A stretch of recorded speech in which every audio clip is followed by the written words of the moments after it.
Game time, hang time. Who been the plug in the power? Ayy, came with a charge in my alley. Ooh, charge it again like it's credit. Your team crowd need to edit. Yeah, I see face and get it. Hold up, ooh, that's dead. Need a minute, need a plan to revive. Let's get a shot pressing. They say what I say. They got like 20 moves and like 100 problems. I'm James with a step back, throw that shot up. I don't miss often. No look, I had to boss up, get the post up when it's up. The city of Denver is in book. And with well, the Nuggets lucky to have him. Thanks, David. We're going to break in the action, so let's take a look at the West and how the teams are stacking up. You look at the Nuggets. Unless they completely melt down, they should be in good position for a playoff run. And I think for Denver, they had a few critics coming into the season, and now I don't think they have any. This is a club ready to not only make a deep run, but possibly win it all. They do have the pieces in place for a title run, but the competition in the playoffs will be stiff. Looking at the starting five for the Atlanta Hawks. Hunter at the 3 with Collins at the 4. Young and Herter make up the back, and it's Capella in at the pivot spot manning the middle. And for Denver, Millsap and Jokic, the big men. Then there's Murray. Then it's Porter. And it's Craig in at the shooting guard position. Well, Clark, one thing you have to respect about Jamal Murray is how intense of a competitor he is. And you can't substitute competitive spirit, Kevin. It's a great attribute to have. And you see that in how he's improved his game year to year. I mean, he loves being in the spotlight, going up against the game's big-name guards, and he doesn't shy away at all. That's a credit to him. But when Porter is attacking, the defense is in trouble. Have to respect his ability to put it on the floor. Here's Hunter. Porter pulls it in. And he did everything he could to make that shot as difficult as possible. And you know what, guys? That will pump him up because he takes a ton of pride in what he does on defense. And too much time in the lane. They get called for the 3-second violation. The Hawks have gone 2 for 4 from the field so far today. And Young kicks to Capella. Outside Collins. Jokic with the steal. And it's DeAndre Hunter with the foul. That's his first foul. And it's the Nuggets with the ball. Jokic passes to Millsap. Here's Craig. He's guarded by Collins. Back to Porter. This one for 3. Good on the triple. Porter's got 5 points so far. And you already see the great range. A calling card of Porter's, even back in high school, shot 47% as a senior. Now, here is Young. Here's Hunter. They get it back. Capella fouled on the shot and picks up 2 points. So 1 free throw coming up. That kind of energy and hustle on the glass usually produces good results. First trip to the free throw line for him tonight. And with the playoffs ahead, some have argued for a play-in tournament, Clark, to determine the 6 through 10 seeds. What do you think of that? An interesting concept. In theory, it certainly might allow for more teams to be engaged down the stretch. You know, with Adam Silver, he's very much interested in seeing how to make the game better in every way. So there are no sacred cows. Just because it's been done one way before doesn't mean that he's not looking at ways to change it for improvement. And keep that fan base really interested. Yeah, that's a big part of what's made the league as successful as it has been worldwide. Yeah, I love the communication and the chemistry between those teammates. Millsap with the steal. Here's Jokic. Denver gets it back. Millsap kicks to Jokic. Passes it to Craig. Now Porter. 6 on the shot clock. Millsap trying to get open. And too long on the shot. Boy, he's got to be disappointed in the result there. I mean, the defender really didn't make any impact at all. Great teamwork punctuated by a strong finish. That is the perfect fast break, guys. Getting a hoop before the defense can get set. And he's able to get it back. Jokic passes to Millsap. Moves back up. Jokic, no good. Hawks have gone 4 of 7 from the field, shooting over 50%. It's Young on the wing for Murray. And misses it off the right side of the rim. And there's the call on John Collins. That is his first foul of the game. Denver making a switch here. Morris is checked in. Dwayne Dedmon's checked in for Atlanta. Carter comes in for Kevin Huerter. Now here's Porter. 5 points in the game. Back to Morris.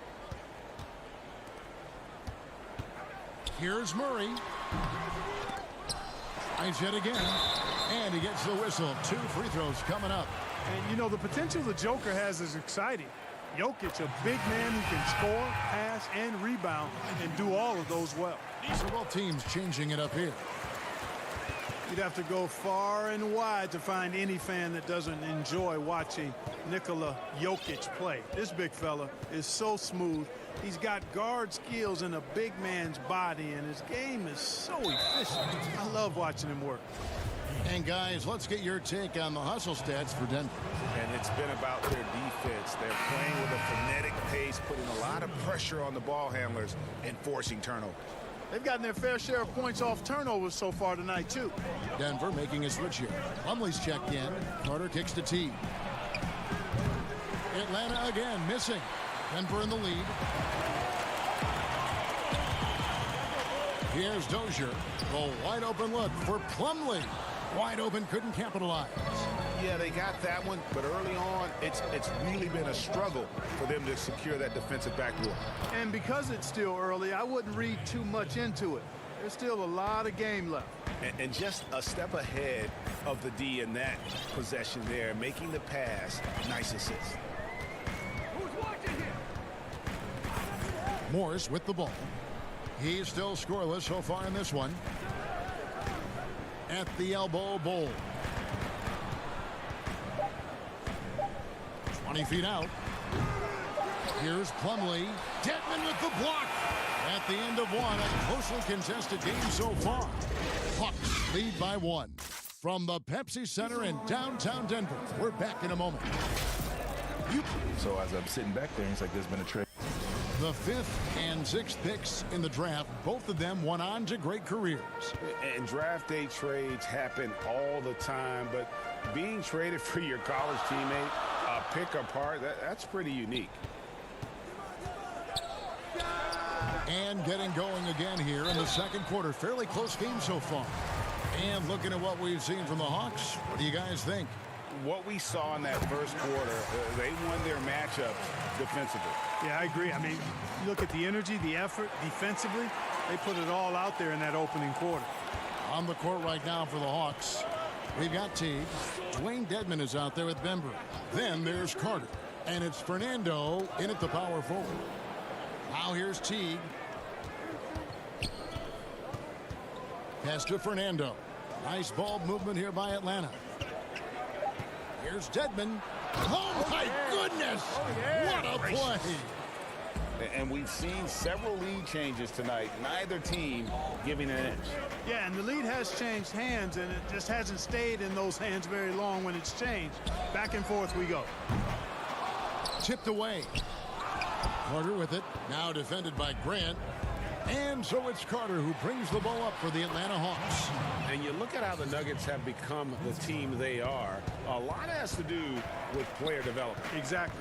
I agree with you wholeheartedly. Denver has done a great job in the draft.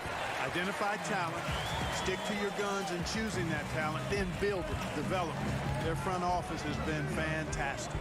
Here's Dedmon. Denver getting their last shot to go. There's the double team with Bull. Fernando can't get it to go. Nuggets trail, and the Nuggets pushing it up now. Here's Grant. He clangs that one off the back iron, and down it falls. We've seen the lead change hands quite a bit in this one. And guys, I think each team knows they can win this game. Just a matter who can catch that momentum. Here's Fernando. Still getting warmed up offensively. No scoring yet from him. And it's Mason Plumlee with the foul. That is his first foul of the game. Daniels, he's checked in for Denver. And a switch here also for Atlanta. Hunter's checked in for Dwayne Dedmon. Great instincts from him to get a hand on that pass and tip it out. And, you know, even though they didn't come up with the steal, that's still a nice defensive play. Catching up on the changes for Denver. Jokic, he's checked in for Plumlee. Millsap comes in for Grant. Torrey Craig. He's checked in for Bull. And Murray's subbed in for Morris. Quarter number 2. We're about 2 minutes in. Boy, the determination on defense is pretty impressive for Murray. Really doing his best to pester the shooters. Daniels, no good. The Hawks trailing. There's the pass to Reddish. And the dunk by Capella. Oh, just solid on the one-handed slam. And guys, when it's a tight ball game like this, he's the guy they want with the ball. Somebody you can count on. He is an extremely reliable finisher. Hawks have gone 50% from the floor in the second quarter, 3 of 6. Reddish's shot is good. Don't you love the chemistry? Those guys work so well together in the open floor. Out of Wake Forest, John Collins quickly emerging as a top-notch scorer. A tremendous finisher, and his range extends out beyond the arc. To the paint, here's Reddish. That one doesn't drop, and it's Denver the other way. They're off to San Antonio after this game, bringing their show to the AT&T Center, and that'll be the first of a 2-game road trip for them.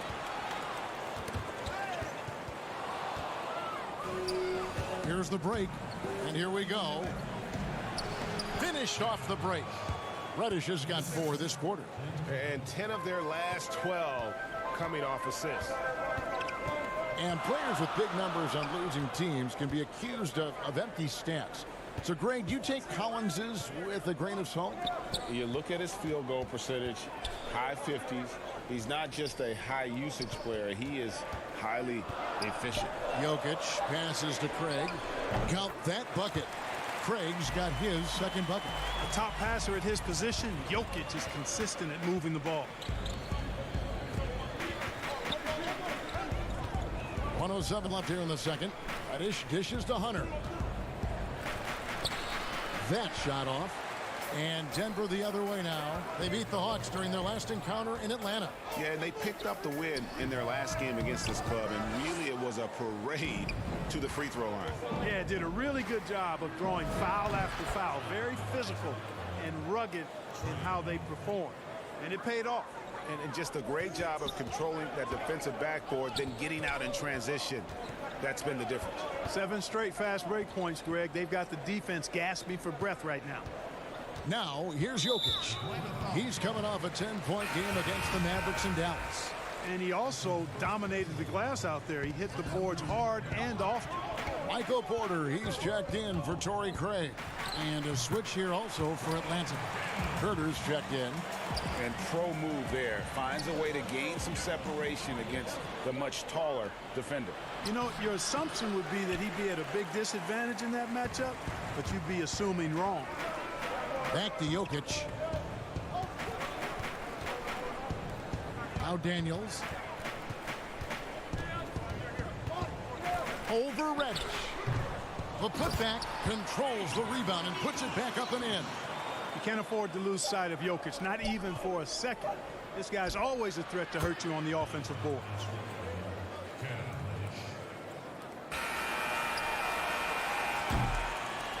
And that'll do it for the first half of the 2K Sports Halftime Show. It is a competitive matchup for Atlanta in the first quarter. They were able to squeeze ahead. That's all for now.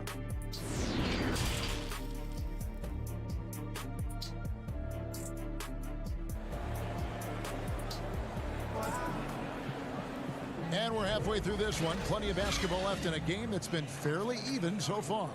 Clint Capella has been sensational.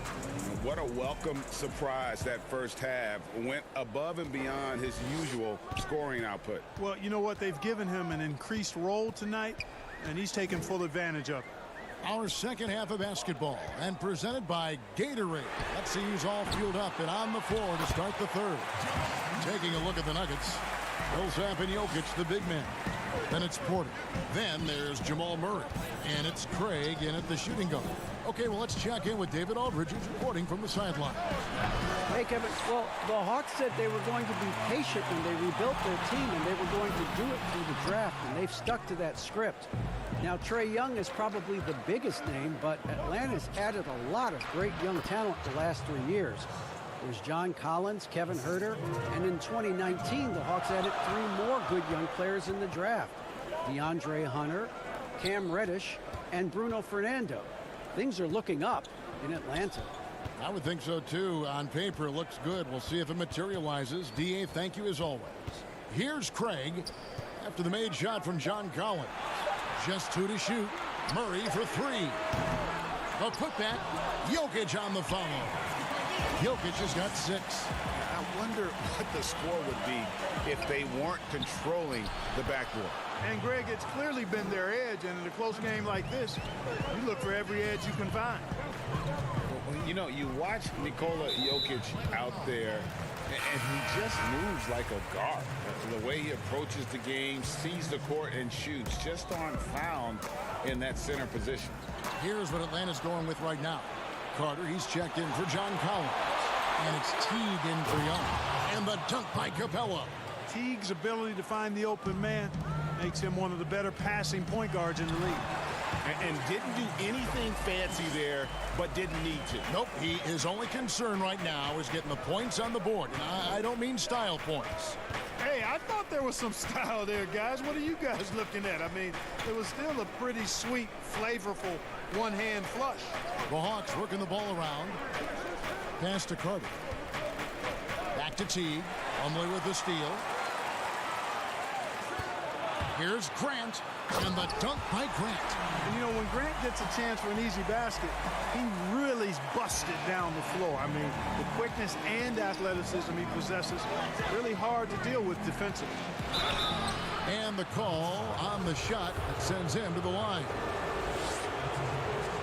You know, Greg Jokic has so many tools at his disposal. He's a walking triple-double threat. The passing and vision is what really sets him apart at that center position. The offense can run through him and should run through him with how he can distribute the ball. Bol, he's checked in for the Nuggets. Here's Dozier. Morris outside.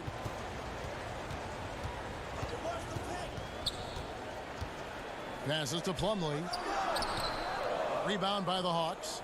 The defense ready for him on that possession. They had to be because he is so strong in the paint. Knocked loose. And it's going to be out of bounds. The Hawks will retain possession. Denver making a switch here. Daniels is checked in. Right around 3 minutes into the second half. Pass to Fernando. Out to Carter. Shot clock at 6. Poked loose. And pushing it up. Here's Denver. Here's Grant.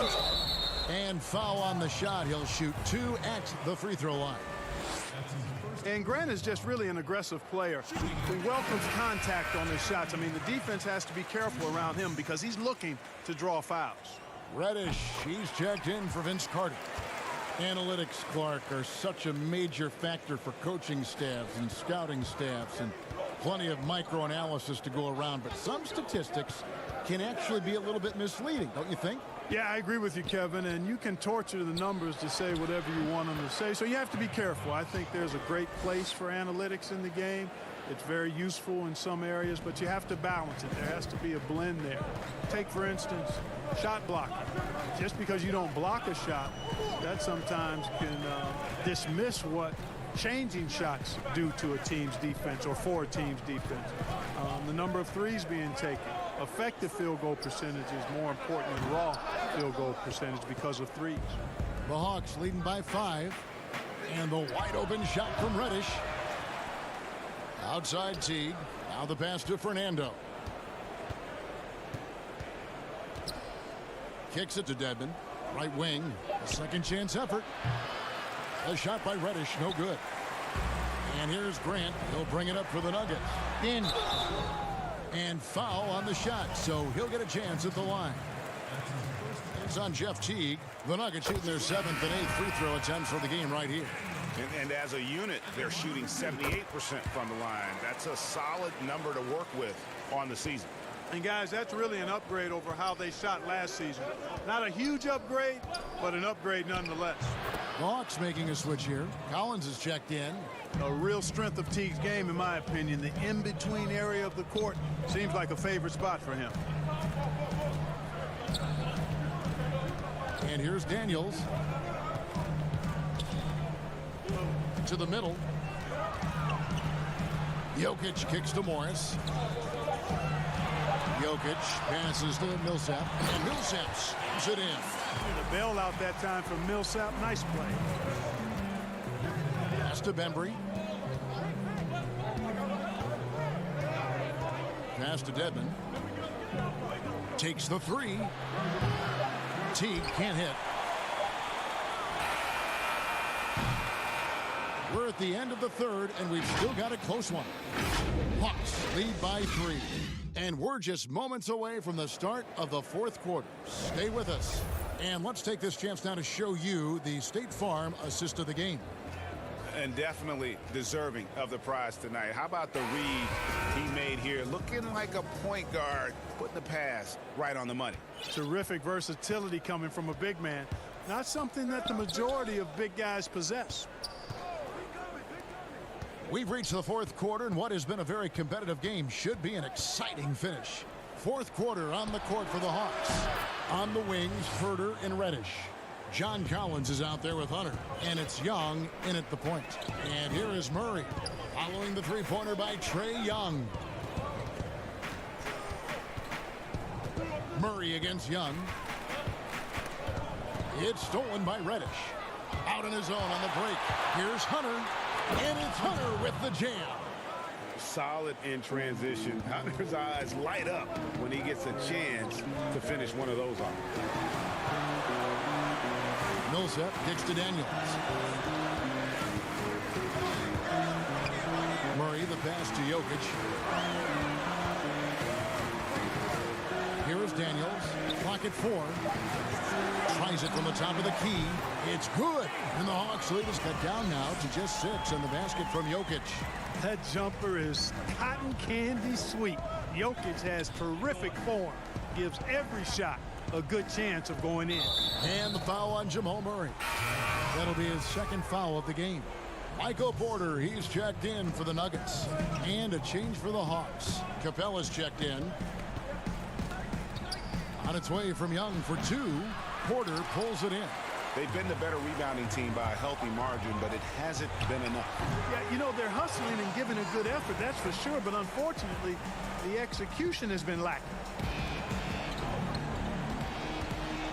Herder passes to Collins. Trying to find Capella. Gets it to him. And there's the foul. It's on Torrey Craig.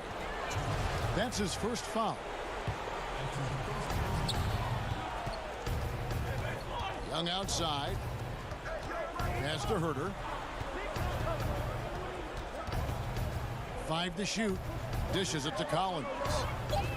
Shoots. And Herder gets it to go. And the Hawks lead by 6. Young against Murray. Here's Craig. Back to Murray. The 3. The shot will not fall. And it's the Hawks taking it the other way. Here's Herder. Another 3 for Atlanta. Could have been much better defense. I mean, you can't give this guy any room to operate. And over 2.5 minutes in the books here in the fourth. Here's Young. Finished off the break. Young's got the lead up to 11 now for the Hawks. Let's look at the energy stats, how the hustle game has been going for the Hawks. Their high-energy defensive effort has paid off for them, guys, with more than a few steals over the course of the ballgame. And also, how about the points they've got in transition or on the fast break tonight? That's been a huge factor as well. Here's Herder. Following the basket by Jokic. Yes, that goes in. Herder's got 7 now in this quarter. Intercepted. Three-pointer. Another 3 for Atlanta. And perimeter scoring, I have to imagine it was a topic of discussion at halftime. Certainly. I mean, they saw a weakness in the perimeter defense and took advantage of it. Porter, no luck. Well, that's a look. He has to finish, and he knows it. Lone opportunity. Here's Herder. His three-pointers off the mark. The Nuggets trail by 14. And he makes that one. You know, Millsap has no issues giving the ball up to the open man. Excellent awareness there. And here's Young. He'll bring it up for the Hawks. 1:12 left in the fourth quarter. Here's Herter. No good from outside.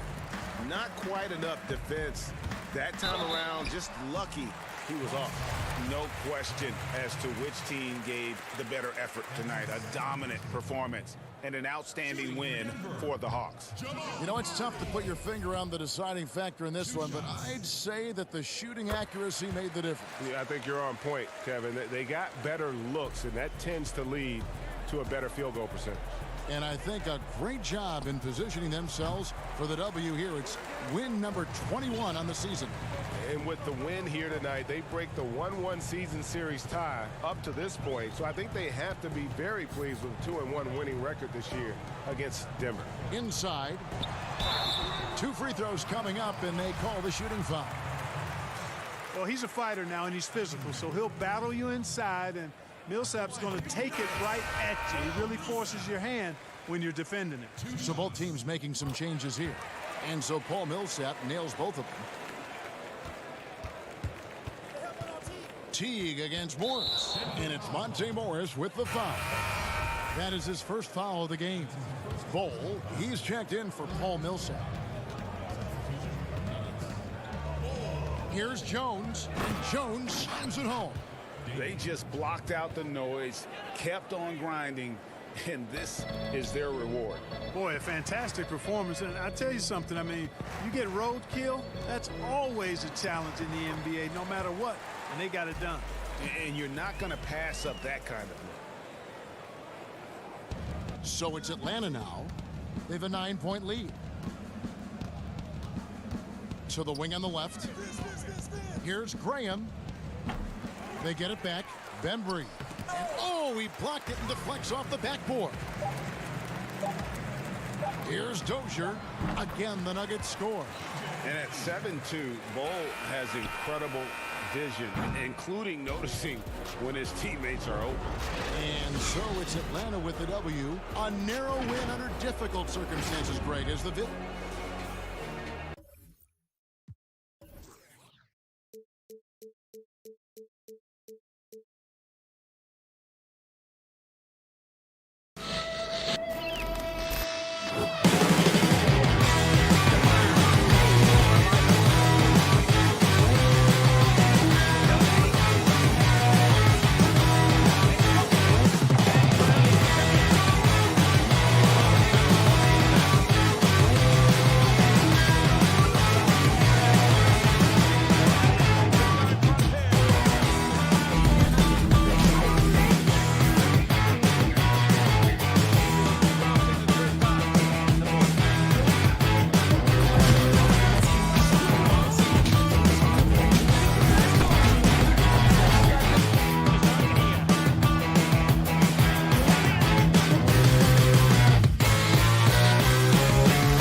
unprecedented improvements to shooting, puck pickups, upper and lower body fluidity, and goaltending.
Unprecedented improvements to shooting, puck pickups, upper and lower body fluidity, and goaltending.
talking so much NBA 2K21, but we wanted to stop and take a moment to thank you guys for tuning in and joining us for 45 episodes in NBA 2K20.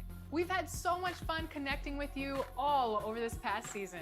So as we put NBA 2K20 to a close, we take a look back at our favorite moments on NBA 2K TV.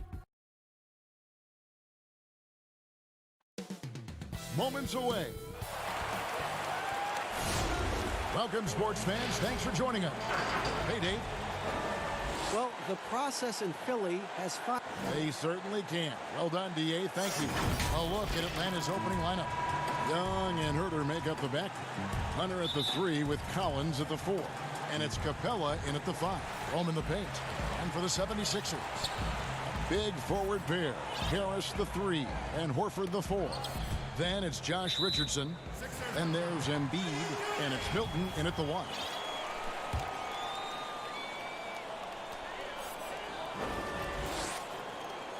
With the playoffs around the corner, Brent, some teams already making vacation plans.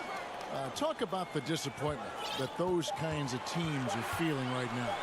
Yeah, you start the beginning of training camp with ideas of wanting to play into the postseason, and you know the realization of that goal is not going to be met.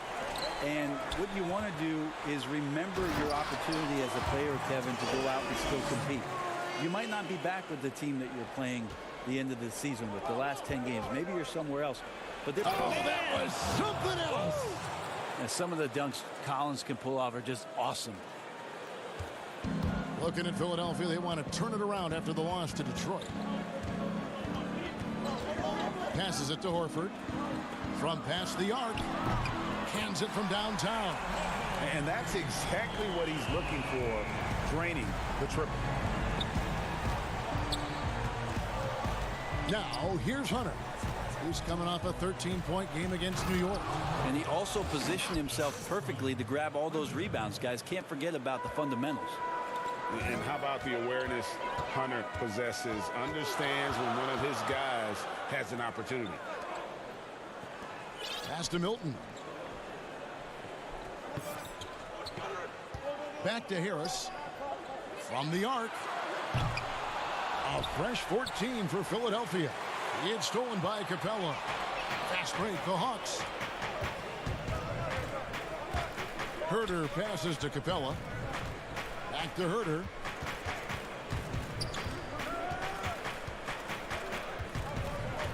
Pass to Capella.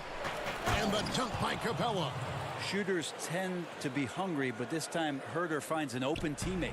Philadelphia's gone 1 of 2 from long range in the first quarter. Feeds it to Horford. And the rejection by Collins. And it goes out of bounds. Last touch by Collins. Here's Milton. 14 points from him the last game against Detroit. Harris inside the line. No good that time. And it's the Hawks taking it the other way. A tough loss coming against New York in their last game played. And Brent, many consider Trae Young the first product of the Steph Curry generation. He grew up in the age of the three-point shot. I think that's pretty fair. He said he recorded all of Steph Curry's games. He studied them and tried to see where Steph was gaining some advantage, and that balance of his shooting and his playmaking, then moving without the ball. You can see all of those sort of attributes that are coming out of Trae Young, courtesy of Steph Curry. 4 on the clock. And there's the shot clock violation. Couldn't get the shot off in time. And a quick look here at some of the numbers for Herter. How's the last month of basketball been for him? He's putting up about 12 points a game, 5 assists, and 4 rebounds. And he's done his share of the work for the team, definitely making an impact. Well, the numbers, if you look at them, impressive all the way around, and he's not letting the team down. Thibault, the pass to Embiid. The pass to Thibault.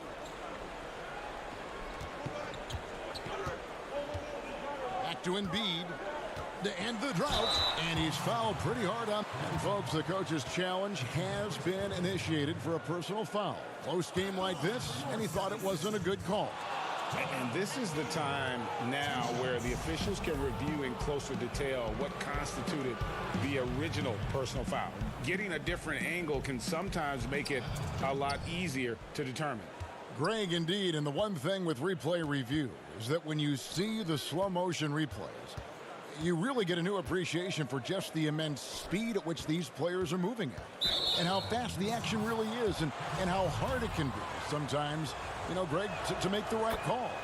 And the announcement on the review is that the foul was called in error. So they have determined, Greg, to overrule the original call. And guys, this is what it's all about, getting the call right. And I think in this case, the video review showed that while it was a tough call to make on the floor, they got it right with the review. Dedmon with the block. Well, some more of the reach effect of Dedmon, the way he times that one. Impressive shot blocking ability. Embiid, no good. Atlanta's gone 0-4 from three-point land to start out. Looking cold from outside. Reddish's shot is good. He might not have the long-range ability of some other guys, but he will knock down open ones like that. Here's Neto, defended by Young. There's Korkmaz.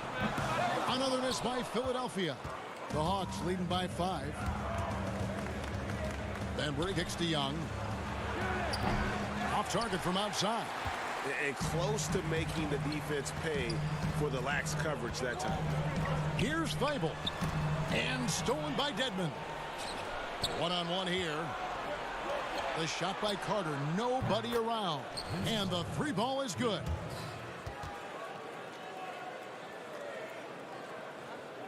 And here are the 76ers now.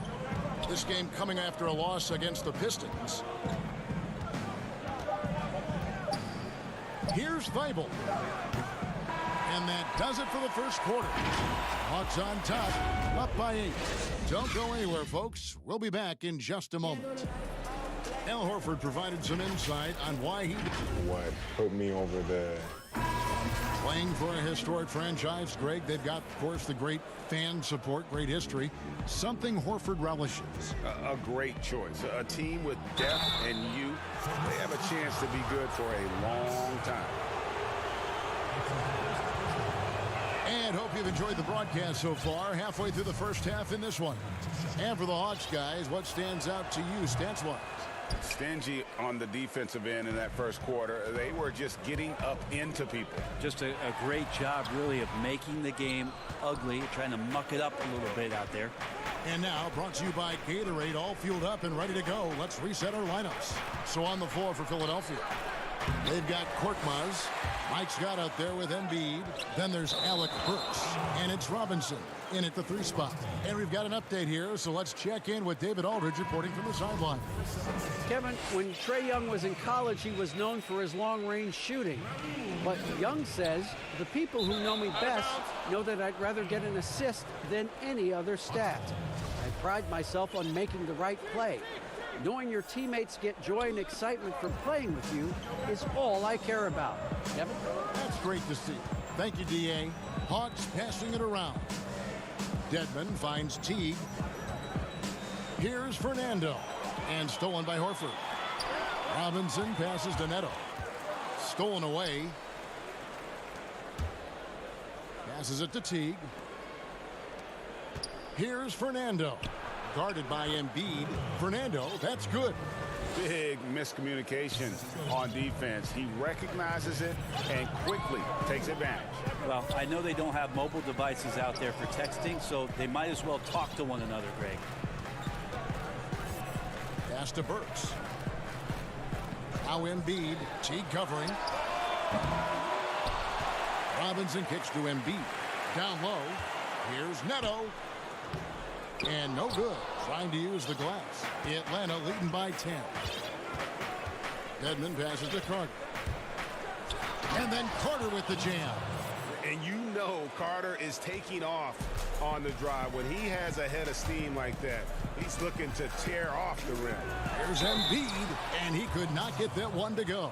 A lot of contact, and he'll go to the line for 2. Well, what's not to like about Joel Embiid? A physical specimen at over 7 feet tall.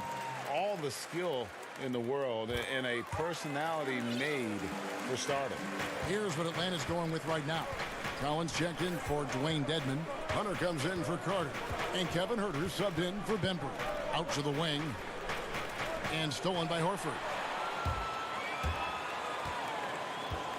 Pass to Neto. Kicks to Horford. Neto surveying the floor.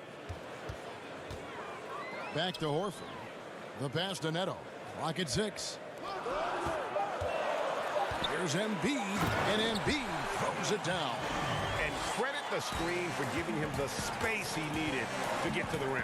For sure, GA allows him to come in with the sledgehammer.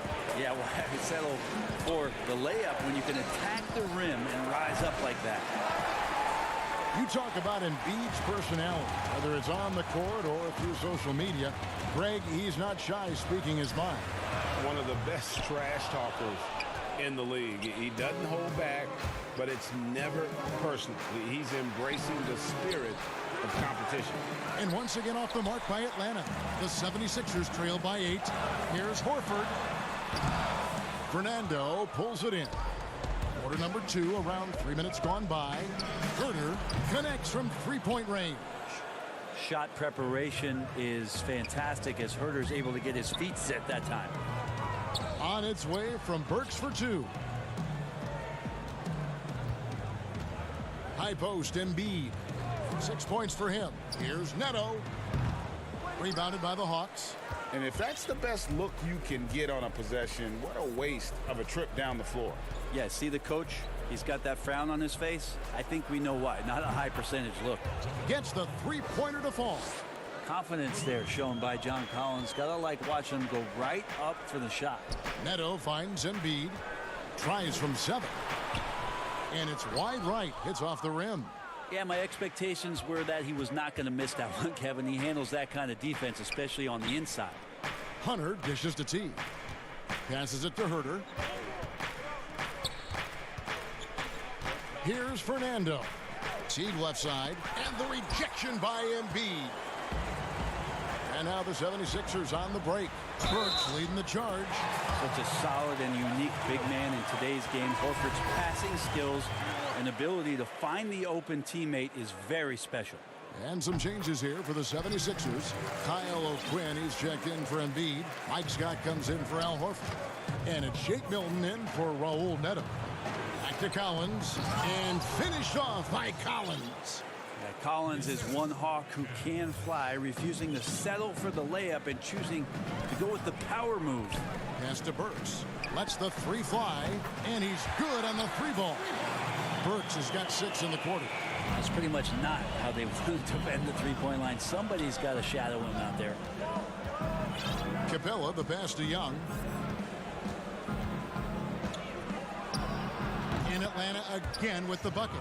Yeah, they've gone away from the triple as they look to protect this lead. Now here's Burks. He's tightly guarded.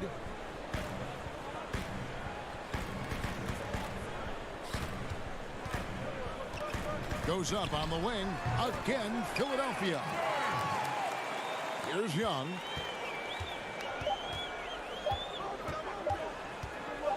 It'll count.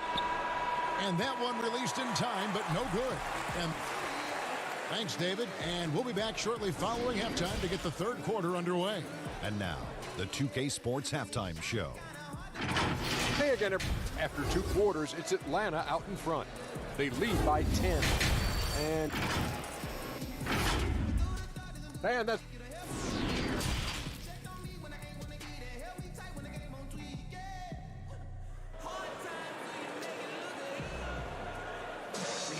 And for those of you just tuning in, thanks for being with us. The second half of this game still to play. Without question, Alec Burks displaying his skills today. Yeah, it's been a great performance from him, really staying focused on quality shots. Yeah, this is showing that they're not going to play at anybody else's pace but their own. Checking out the group for Lloyd Pierce to start the second half. Huerter the 2 with Hunter at the 3. Clint Capella is out there with John Collins. And it's Young in at the 1 spot. John Collins and his versatility are very, very exciting, not just as a scorer and a rebounder, but defensively as a shot blocker and a versatile, switchable defender. Harris with it. No points in the game yet for him. And here's Embiid. Shoots over Capella. It's good. And the Hawks lead is cut down to just 10 points on the bucket from Joel Embiid.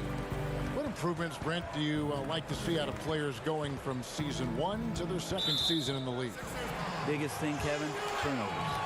Player comes into the league, has an opportunity to play, wants to rush things, plays too fast, doesn't have an ability to slow down and make reads. From season 1 to season 2, and given the role and responsibility for that player, when you watch a guy whose ability to take away the mistakes, the simple mistakes he made last year, that's growth. Because it's connected to so many other areas of his game. Right, and he's not trying to do things that he wasn't capable of doing when he came into the league last year. He's understanding more of where it is that he's best suited in possessions and for that offense. Good explanation. Here's Milton. Taking a look at his stats, he's averaging around 9.5 points a game. Harris inside the line, and the jumper is on the mark. Harris has got his first basket of the night. And you look at combo forwards that can help you provide some spacing out there. Harris right now spotting up and hitting. Here's Collins.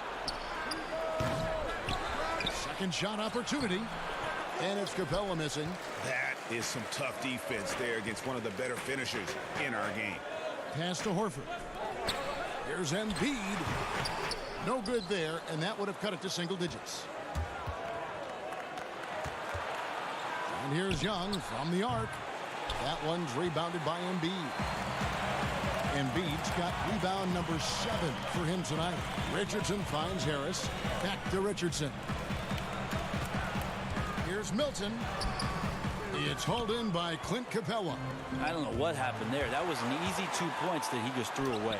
And that one's good. Hunter. Solid in transition. Hunter's eyes light up when he gets a chance to finish one of those off. Here's Milton, defended by Young. Richardson outside. Out of bounds, Atlanta takes possession. And even with the shift from Budenholzer to Pierce, the Hawks continue to rely on the 3 as much as any team. No doubt about it. I think the front office still accentuating the fact that they want to find some floor spacers after that 19th pick in John Collins, a guy that can rim run and protect the middle. They wanted to go after as much shooting as they possibly could. Here's Bembry. Richardson cover. 1:57 left in the third quarter. Bembry's shot good. Bembry's got the lead up to 14 now for the Hawks. Richardson outside. To the wing right side. Here's Milton. Basket is good. The assist from Harris. Milton's got his first bucket in this one. Well, for Tobias Harris to take this step, getting away from scoring and finding teammates to become a more adept passer, that's good signs. A struggle for him tonight, but if they can make this lead hold up, they can just chalk this up as one of those nights. Milton the pass to Harris. And here's Richardson outside. Another 3 for Philadelphia. Richardson's pretty consistent at draining that 3 ball. The D can't allow him to get too comfortable while he's camped out behind the arc. And the dunk by Capella. And he can do a lot more damage to the rim than that when he wants to. Oh, you're right. And with the lead they're enjoying, I'm surprised he didn't put a little something extra on that one. Back to Harris. There's the triple. Drops in the tray. Harris has got 5. A solid 3-point marksman. Harris has that inside-outside offensive game. Capella, the pass to Carter. Capella, great positioning on the putback. Pretty much all of their buckets coming from inside the paint now. The 76ers trail by 10. We've got a 9-second difference between the shot clock and the game clock. Harris's shot is off. Atlanta's gone 0 of 2 from deep to start things here in the second half. Carter kicks to Capella. It's Young on the wing. Lets it go with a three. He doesn't hit that one. Good work defensively by Richardson. Here's Robinson. Good work defensively by Carter. He got it up. What a shot! Oh, yes. Amazing! That one counts. Unreal. Wow, what a way to finish up the quarter. That's an incredible shot there. Just let it fly, take a chance, and somehow that one goes in. And a worthy candidate tonight as we take a look at our State Farm assist of the game. Just true artistry right there. I mean, great decision on where to go with the ball, and how about the perfect delivery? Yeah, those are the kind of plays that you want to put on a canvas. Just beautiful basketball. And as we head into the fourth, we'll see if there's a comeback in the works or if it's more of the same from the first three quarters. The talented combo up front, Horford and Embiid. Then it's Robinson. Then there's Alec Burks. And it's Neto in at the point guard position. That's the group on the floor for Philadelphia. They should continue to get the ball inside. The defense struggling to contain them. Misses the three. Well, he wants to shoot his way out of this cold spell, but the struggles continue.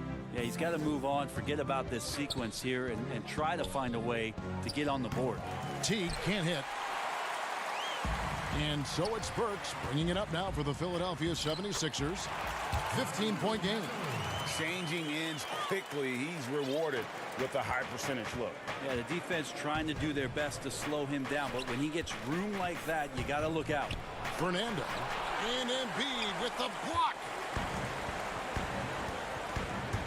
To the inside. And it's Jeff Teague with the rebound. I'm not sure where the lack of focus comes in there, Kevin. That's not like him. The defense is close, but there's enough space to score. Really no idea why you're fouling in a situation like that. You know, maybe there's some bad blood between those two. And the 76ers making a change here. Harris is checked in. Back to Herter. Nice ball movement here by Atlanta. There's the feed to Collins. The Hawks again can't hit. The 76ers trail by 13. And Harris wide open. He shoots. Drills it from outside. Something's brewing, guys. The three-pointers just continue to flow. Embiid, the pass to Harris. Back to Embiid. From deep. No good on that one. And it's the Hawks taking it the other way. And you know what? He's just not on his game. No doubt about it. Their deficit isn't totally on him, but he has not been an asset for his team. And here's Harris from the arc. Drains the three-pointer. Harris has got it back down to single digits for the 76ers. Oh, great ball movement there. At the top of the key, Embiid. Basket is good. The assist from Harris. 10 points for Joel Embiid. I'll tell you, they're right in this. We'll see if they can maintain momentum. Yeah, this is not the team that we saw in the first quarter right now. Way more confident out there, and the cohesion of the team is impressive.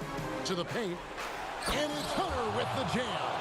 And dropping the sledgehammer there, he curbs a 10-0 run by Philadelphia. 76ers have gone 4 of 8 in this fourth quarter, shooting an even 50% from the field. Here's Neto. Teague covering. Harris outside. A shot by Burks. Nobody around. Second chance shot. He kicks to Harris.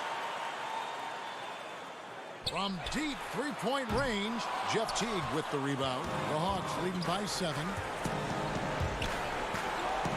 Here's Herter. And it's off from three-point range. Here's Philadelphia. They've outscored him 10 points to 2 during this run. A nice shot by Harris. How about Tobias Harris coming through? Critical shot there. Here's Collins, and he uses the glass on the layup. And the Hawks lead by 7. And boy, he's really in a groove. Dominant performance last game. Same thing this time out. Seems to be nobody standing in his way. No roadblocks for him to get to his spot, capitalize, and continue to be aggressive. Neto can't get it to go. For Atlanta, they've gone 3 of 8 here in the fourth quarter. And stolen by Harris. This is a do-or-die possession. They have got to get points. You can't make any mistakes right here if you want to keep hope alive. Their execution has to be precise. And I like the fact that the defense is looking to protect the rim at all costs. Korkmaz checked in for Philadelphia. Kyle O'Quinn comes in for Al Horford. Atlanta also making some changes here. Clint Capella comes in for Reddish. And Trae Young subbed in for Jeff Teague. Young passes to Herter. From deep, and the Hawks can't hang on to the ball. Look, Kevin, I'm all for the crowd interacting with the players, but not so much the players interacting with the crowd. That one, errant pass. Harris finds Neto. Now, here's O'Quinn. Pulls it up. Neto can't get it to go. That might not be the shot they want him taking, even with the D backing off. Here's Herter. Rejected by Harris. Every so often, Tobias Harris showing you something defensively, and great timing to throw that one away. Yeah, that's not an assignment that I want there, Kevin. I'd rather do math homework than to try and cover that guy. It's hauled in by Clint Capella. And there's the pass to Herter. From deep three-point range, sinks it. What range from outside. Wow. And once they smelled blood in the water, you could see the killer instinct take over. Yeah, up until that point, a competitive game, but once they broke through that barrier, it was all them. Complete control. And so it's the Hawks taking care of business in this one. A solid win on the road for them.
unprecedented improvements to shooting, puck pickups, body fluid and goaltending.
Unprecedented improvements to shooting, puck pickups, upper and lower body fluidity, and goaltending.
unprecedented improvements, shooting, puck pickups, upper and lower body fluidity, and goaltending.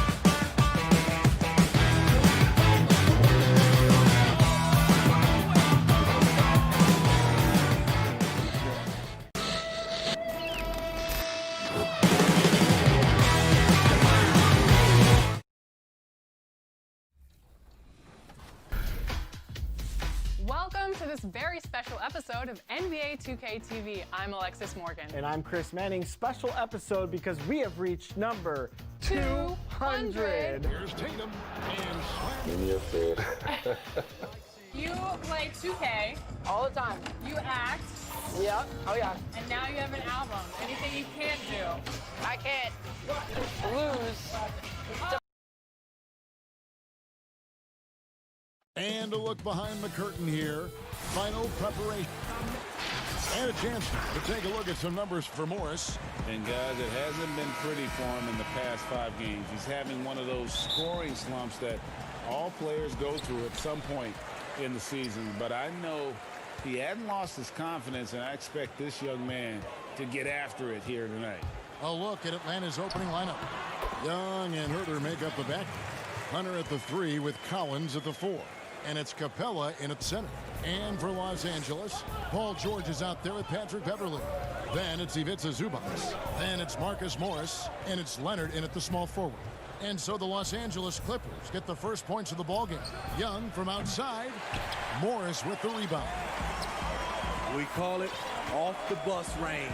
Trae Young can shoot from the half-court logo with confidence. Good work there as it goes. And once he got to the 10, I think he was surprised to find himself that wide open. Wow, that's a defensive breakdown. Can't do that against good scores. Here's George. And the layup's good off the glass. George has got his second bucket of the night. And that deep range opens up everything for Trae Young. You have to take away his airspace, Kevin, as soon as he crosses midcourt. And with this tight handle, he punishes the defense when they apply pressure. And they don't want to get in a habit of giving him open looks from 3. First quarter still, but not who you want to leave open. Now here's Beverly.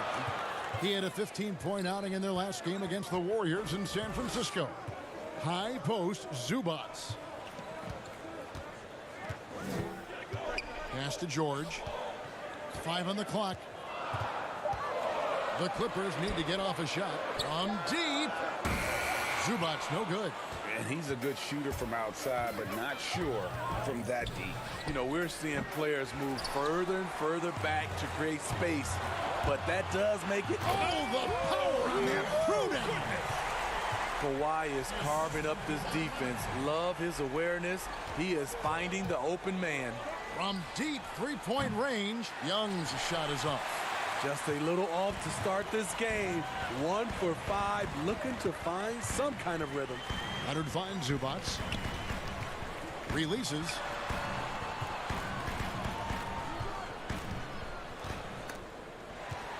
And it goes out of bounds.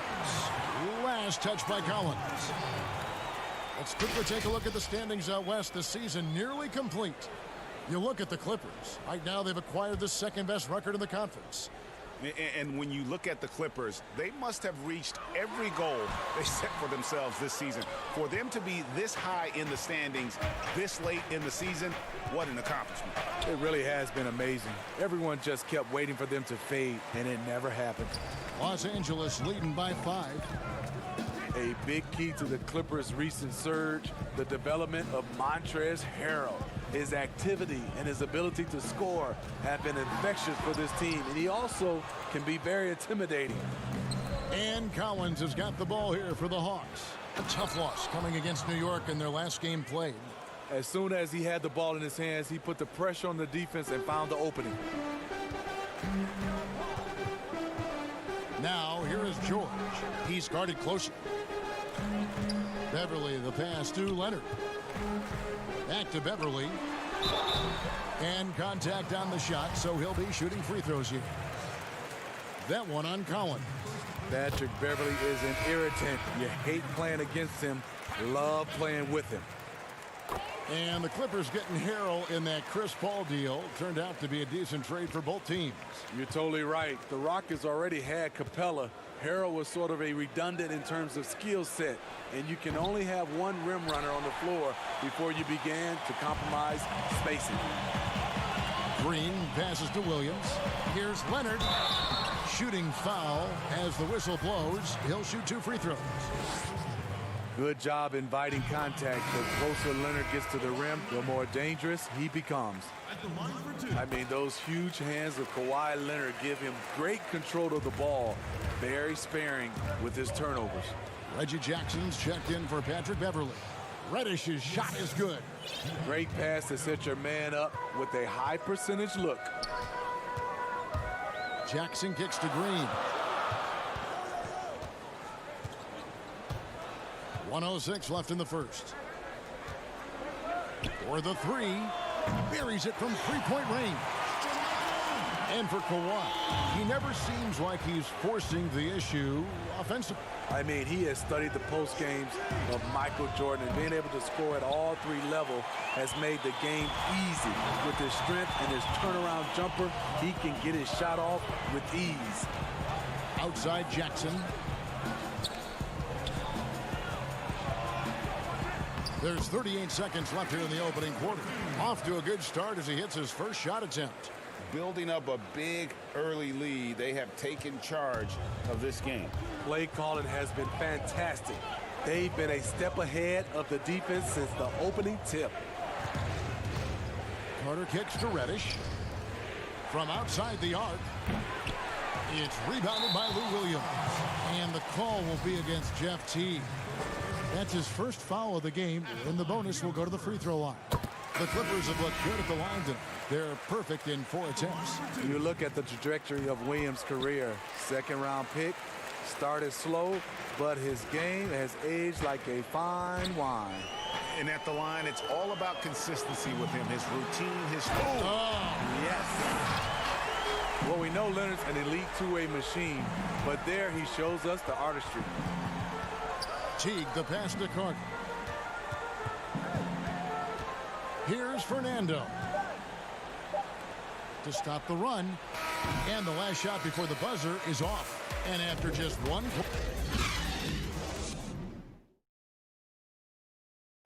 A unique upbringing for Clint Capella. Spent years...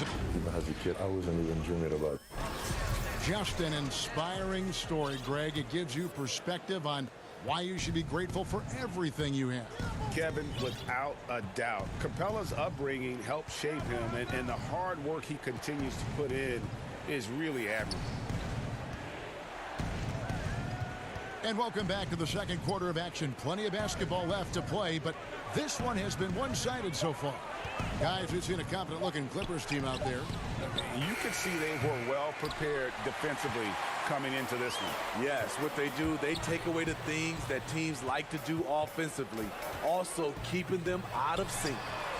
And a chance here presented by Gatorade to see who's on the floor, all fueled up and ready to go for the start of the second quarter. Setting the floor for the Clippers. Kawhi Leonard is out there with JaMychal Green. Then it's Williams. Then there's Landry Shamet, and it's Jackson in at the point guard. Fernando. That one drops for him. Fernando's got the second quarter going with the first basket of the period for the Hawks. The one thing you can say about the Hawks, they have drafted well over the past few seasons. Stole John Collins at pick 19, traded back for Trae Young, and the Herter selection. The rebuild may not be long in Atlanta. Bembry got the loose ball, but that will be a backcourt violation. All right, a chance to see stats for Williams. How's the last month of basketball been for him? He's averaging 15 points a game, 5 assists, and 3 rebounds. To have a scorer like him consistently deliver you points makes such a big difference for a team. Because he gives you someone to build your offense around. You can count on his nightly production. Here's what the Clippers are going with right now. Zubac is checked in for JaMychal Green. Marcus Morris comes in for Kawhi Leonard. And it's Paul George in for Lou Williams. Now let's go to the sideline and catch up with our Hall of Famer, David Aldridge. Well, Kevin, we know about Lou Williams' story. The 3-time Sixth Man of the Year may be undersized, but he keeps finding angles to score. Williams said, "I can't shoot straight up. I've always played crooked. It's weird, but it's something I've developed, fading away from guys. I have bigger defenders on me, and it's just about creating space." Kevin, even well into his 30s, Lou Will still does it as well as anybody. I would totally agree, David. He is always deadly. Thank you. And the Clippers making a switch here. Beverly's checked in, and a switch here also for Atlanta. Capella's checked in. Whoops, anticipated the pass. Turnover. Young with no one around, and he sinks that one, hitting the back of the rim on the way in. You watch Trae Young in transition, has a free-flowing style that's drawn comparisons, if you can believe it, to Pistol Pete Maravich. George finds Zubac. Here's Shamet. In the corner, it's Morris. Outside for George. Pass to Shamet. There's the three. The shot's good on the assist by George. Shamet's got himself on the board with 3 there.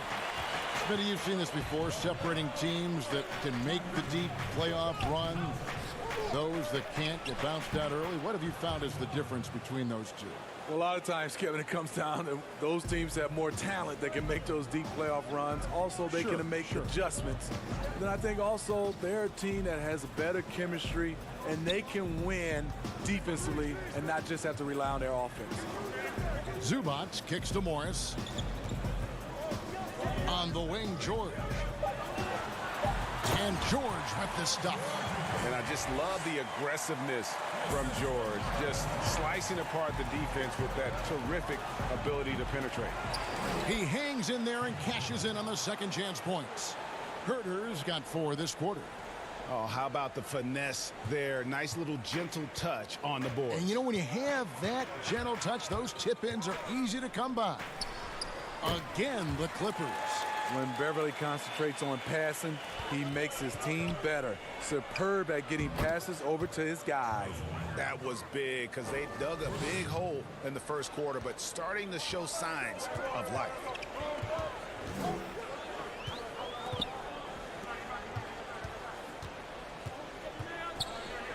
.46 seconds left in the first half of the game.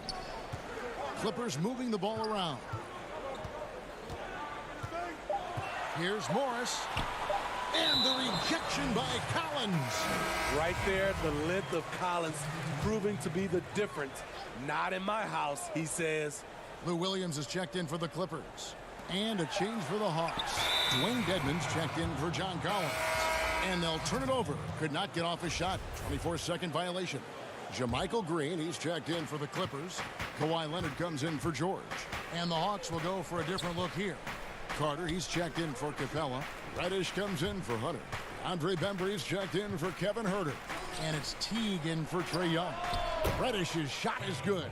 There you go again. A nice kick out after the D had collapsed on it. Got to run the clock and wait for the last shot. Yes, you do, but it's a dilemma. If you get a great look earlier in the clock, do you take it? Fires from 18. Unable to get that one. Can't fault the play call. Even though he couldn't convert, that's a good shot. Stolen by Carter. So that'll be it for the first half. Fairly. Thank you, David. We'll be back after halftime for the start of the second half momentarily. It's the 2K Sports Halftime Show. Hello, basket. Right out of the gates, it was the Clippers setting the tone. They jumped out to a 6-0 lead. And that...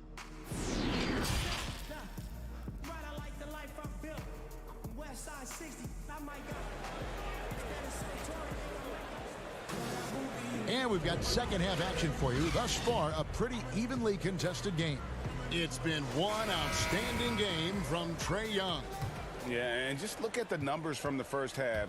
He has been very efficient. And it's not like everything's been at the rim. There's been a number of jump shots along the way. On the court for Atlanta, Hunter at the 3 with Collins at the 4. Young and Herter make up the backcourt. And it's Capella in at the 5, roaming the paint. A superstar summer, Greg, for the Los Angeles Clippers in Kawhi Leonard and in Paul George. Greg, they have 2 elite wings, great defenders in their prime. Give them credit, but also Kawhi Leonard pushing the levers behind the scenes. He wanted another superstar to join him in recruiting Paul George, who still had 2 years left on his deal in OKC. Kawhi took unprecedented control of his free agent destiny. And oh, here we go. Young's got it, the fast break chance. Hunter kicks to Young for the lead. Another 3 for Atlanta. Yeah, the D with very little pressure on their perimeter shooters. 3 of the last 5 baskets they've allowed have been from beyond. And George with this stuff. Yeah, you see the athleticism George had on that dunk. It's so quick and explosive. Gets to the rim in an instant. Young from outside. Morris with the rebound. The Clippers in the lead. Here's Leonard. And finished off by Leonard. One thing about Kawhi, when he's driving, he eats up real estate fast with those long strides. Shot by Collins, no good. And you can see the defenders afraid to kind of get in his way a lot of times when he's on his way to the basket. But on that one, they were there. Now, here is George. He's covered closely. Into the third we go. 2 minutes in now. In the corner, it's Hunter. Outside Collins. 6 to shoot. In the corner, it's Hunter.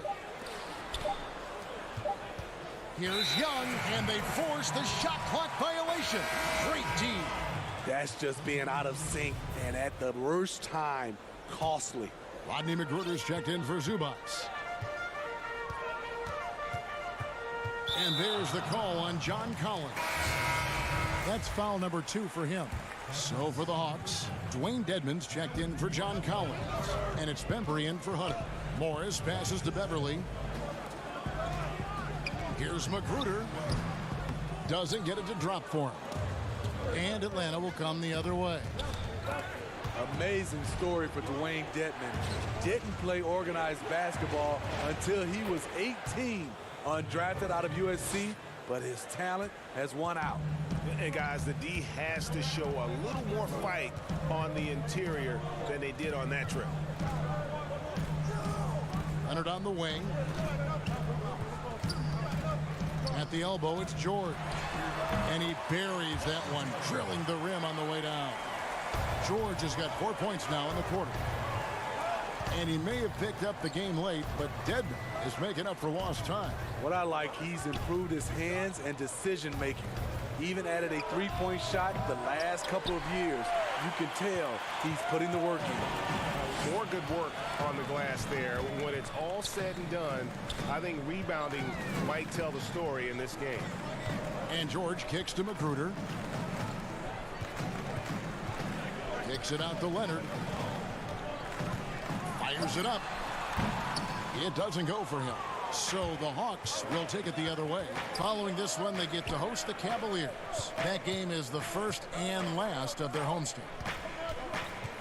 Here's Bembry. And that'll be 2 free throws coming up. Officials on the call with the foul. It's on Kawhi Leonard. The Hawks shooting their first free throws here for the night.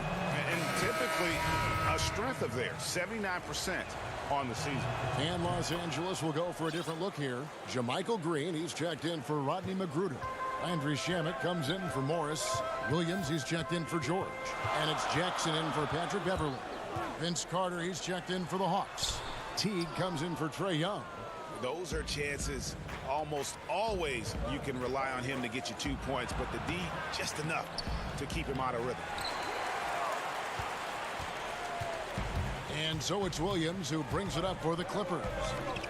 They've led by as many as 14 points. For Atlanta, they've gone 3 of 7 on field goal attempts here in the second half.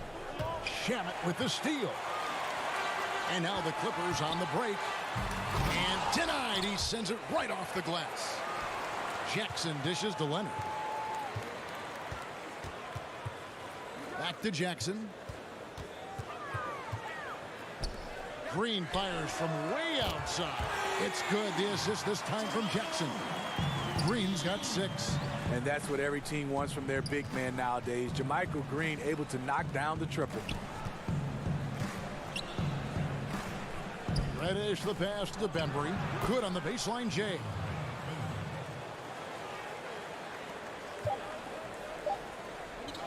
Here's Leonard. Gets to the corner and buries it. Leonard's got 4 points in the quarter. The defense is right there. So what, Kawhi said with the high release. He drops it over the top. The third quarter comes to a close. Clippers lead. And a chance right now to show you our State Farm assist of the game. And I'm glad this was the pick because I love this pass. Such a great dish. That's what I call court vision. Yeah, you also have the location of the pass. Puts it right where it needs to be, where his man can do something with it. And with 3 quarters behind us, we start the fourth quarter in what is still anybody's ball game. JaMychal Green is out there with Landry Shamet. Then there's Jackson. Then it's Ivica Zubac. And it's Williams at the 2. So that's the lineup on the floor for the Clippers. And it's Green missing. The Hawks trail by 5. And the foul is called. He intentionally grabbed him there for some reason. I don't know. Kevin, all I can think of is that he's trying to slow the game down a little bit. Right. That's a stretch, though. Definitely a strange move on his part. Looking at who's out there now for the Hawks. Hunter's checked in for Carter. Kevin Huerter comes in for Reddish. Young is subbed in for T. Zubac no good. Atlanta's shooting in this game 45%. Collins kicks to Young over Jackson. Young's shot is up. And there's the call on John Collins. That's his 3rd foul of the game. Clippers leading by 5. Passes to Zubac. 1 minute now into this fourth quarter. Shamet on the wing. Shot clock at 3. Elbow shot is on the way. Great stop by John, reading the situation and right on top of that shot. In the corner, it's Hunter. A 3-pointer is right on target. Defensively, you can't back off him that much. You don't want to give up easy threes at this stage of the game. Here's Jackson. Rebounded by Capella. Atlanta's gone 6 of 14 with the 3-ball tonight. Just a little over 40%. The game now all time. I like that. Collins playing under control, reading the floor. Nice setup there. Jackson passes to Zubac. The kick out to Williams. 3-pointer. They grab their own miss. No good from Zubac. Great defensive effort. Just saved a basket. You know what? This is why you never give up on a play. You don't know what's going to happen. I love his shot selection today. He set the bar for the rest of the team. Shamet with it, and they get it, and the layup is good. Shamet's got it all tied up now for the Clippers. And the D had no answer for that move. Beautifully done. Easy layup. Few people see the floor as well as Trey. If you're open, he'll find you. Los Angeles has gotten off to an 0 for 2 start from downtown here in the fourth quarter. And the pass to Zubac. To the middle. Knocked away. And stolen by Hunter.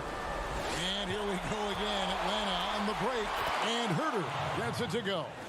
And you've got to wonder just how big those points are going to be. A swing like that could decide the outcome. And there's the call on John Collins. That's his 4th foul of the contest. Big group substitution here for the Clippers. Marcus Morris is checked in for Green. Kawhi Leonard comes in for Landry Shamet. George is checked in for Williams. And it's Patrick Beverly in for Reggie Jackson. And then for Atlanta, Jones comes in for Clint Capella. And it's Carter in for Hunter.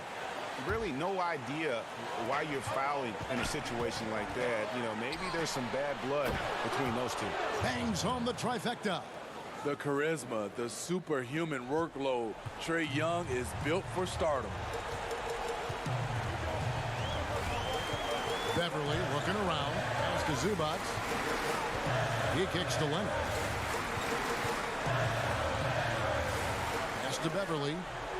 In the corner, George with it. Looking to end the run. That shot off the mark. Collins with some nice D. Nice ball movement here by Atlanta. Carter up top, covered by Morris. Jones takes the assist and lays it in. Picked out the pass nicely. Spectacular. I mean, lights out shooting here down the stretch. All of a sudden now they're in a position to win the game. And it's Leonard missing. The Hawks leading by 9. On its way from Young for 2. A chance to extend the lead to double digits, but it's no good. Leonard finds George, and it's George finishing it off. And guys, when George gets cooking, you are in for a long night. He's just fantastic at finding different ways to score. And so they choose to intentionally foul. First free throw is good, and that stretches their lead to 8. So he goes 2 for 2 at the line, and it's a 9-point ball game here. And so Beverly will bring it up for the Clippers. Passes it to George. Inside, here's Leonard. And he gets the whistle. 2 free throws. And so the coach's challenge here comes into play. The coach protesting the personal foul call. For Los Angeles, Kawhi Leonard. Taking 2 shots. And I think when it comes to some of the more difficult calls to make, personal fouls can be tough. The action is so fast that it's really tough to catch everything in real time. The wonders of technology, Greg. We've seen replay reviews so effectively, and involving the coaches by being able now to challenge like this is something a lot of people have been hoping for. And the announcement on the review is that the foul was called in error. So they have determined, Greg, to overrule the original call. And guys, this is what it's all about, getting the call right. And I think in this case, the video review showed that while it was a tough call to make on the floor, they got it right with the review. Trying to ice this one, Kawhi showing his evolution as a closer. Jones finds Collins. But they'll get another chance. It's hauled in by Beverly. Here's Morris. Money! And that's a clutch bucket by Morris, showing the team they can count on him down the stretch. Offline. And so the big win by Atlanta in a tight game. They break the hearts of every fan in the building.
RPM tech benefits to the stick, resulting in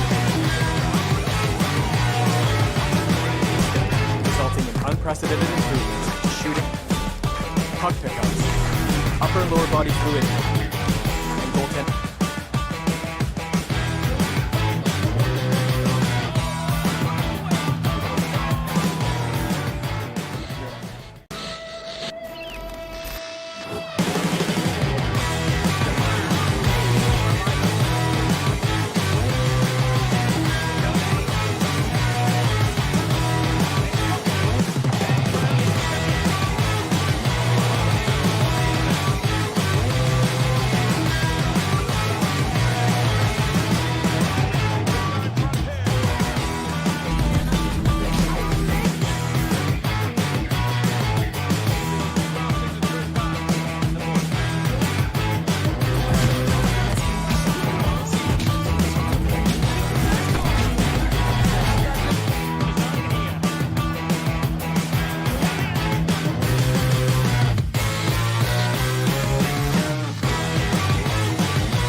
Unprecedented improvements to shooting, puck pickups, upper and lower body fluidity, and goaltending.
Where do I start? Where do I get my rhythm? Where do I get my groove? I always start off with a bounce. You just start with a bounce, and then you see. I'm part of the baddest game, most successful game in the world. I went to Portugal this year, and the young tour guide goes, "It's Doris Burke from 2K." It wasn't Doris Burke, the announcer. It was Doris Burke from 2K. Oh! Okay. All right. That's it. That's payback. We're good.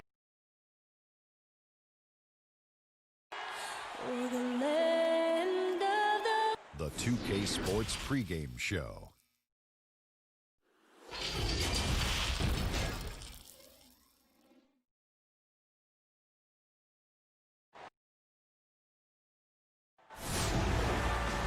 That's a pretty sound advice. Thanks, DA. And taking a broader look here at the year-over-year scoring trend for Millsap. And maybe it's shocking, maybe not too shocking, but the scoring trend over the last few years has been going down a bit. I'm sure it's something he's well aware of, and we'll see if that continues to be the case. Now let's take a look at the Nuggets opening lineup. Millsap and Jokic, the big men. Then it's Michael Porter. Then there's Jamal Murray. And it's Craig in at the 2 spot. And for the Hawks, Young and Herter make up the back. Hunter at the 3 with Collins at the 4. And it's Capella in at the 5, roaming the paint. And so it's the Hawks getting on the board first. Murray right side. Porter finds Murray. Millsap at the elbow. Here's Jokic. And he overshot that one, missing. Here's Atlanta now. Home court didn't seem to help any last time they met. We'll see if it makes a difference this time. And their last time playing this club, foul trouble became a big problem for them. Their starters had to take an early stint on the bench. They've just got to be more careful tonight. It's that simple. I mean, those guys are too valuable. They need them on the floor. And it's the Nuggets with the ball, following the 3 by Atlanta. And that one's good by Porter. And this late in the season, Clark, for non-playoff contending teams, really there's nothing to lose. The pressure is gone. You can let it rip, can't you? Yeah, there's a freedom that you can play with when you don't have the pressure or the expectation of being a playoff team. And sometimes that allows you to play your best basketball because there is nothing to lose. Here's Jokic after the basket by Atlanta. Now Murray. He had a 21-point outing in their last game against Dallas. And what opened things up for him was his passing. He was making so many plays that the D had to play off him. Collins, good. Lights out here, right out of the gate. Perfect 4-4 from the floor. Jokic passes to Murray. And stolen by Hunter. And it's Young, that time on the assist by Hunter. And it just seems that every pass they make is leading to a score. Just great ball movement. Over to the left wing. Here's Craig. Drills the baseline jumper. Poor design there defensively. They know he's a knockdown shooter from that spot. And you do not want to let him get going early because that can get you cooked. And this offense is in a perfect rhythm, and you can see how they're finishing their plays. Boy, this is borderline ridiculous. I mean, every single attempt finding the bottom of the bucket. Now, here is Young, following the miss by Paul Millsap. Young's shot is off. And you could tell he thought that triple was going to fall. Here's Porter. Bank shot, no good. Not sure what the D was doing there. Clearly a breakdown. You can ill afford to give a guy like him that good a look. Collins passes to Herter. Pulls up from the corner. Offensive rebound, and he can't extend the lead to double digits. Porter looking it over. Millsap up again. It's good on the putback. You can't afford to lose sight of Jokic, not even for a second. This guy's always a threat to hurt you on the offensive boards. Collins kicks to Capella. Here's Hunter. Good work defensively by Millsap. And that is a textbook example of how to defend your rim. And you know, guys, I love his fight and grit on the interior. I mean, he never lets a shot go uncontested. Jokic. No good on that one. Collins with some nice D. Capella with it, outguarded by Murray. The Hawks working the ball around. Porter with the steal. And here we go. Fast break. Murray's got it, and he comes up with the deuce. Craig's got his second bucket of the game to go. You know, an area worthy of further development for Murray is keeping his teammates involved. Right side, Collins. Young finds Collins. The Hawks again can't hit. The Nuggets trail by 5. There's the call on Kevin Huerter. That's his first foul. Atlanta making a switch here. Reddish is checked in, and a switch here also for Denver. Morris is checked in for 3. Murray, that one no good. And it's the Hawks taking it the other way. About 7 seconds separating the shot and game clocks. Young from outside. Murray with the defensive effort. And Morris has got the ball here for the Denver Nuggets. They come into this one following the loss to the Mavericks.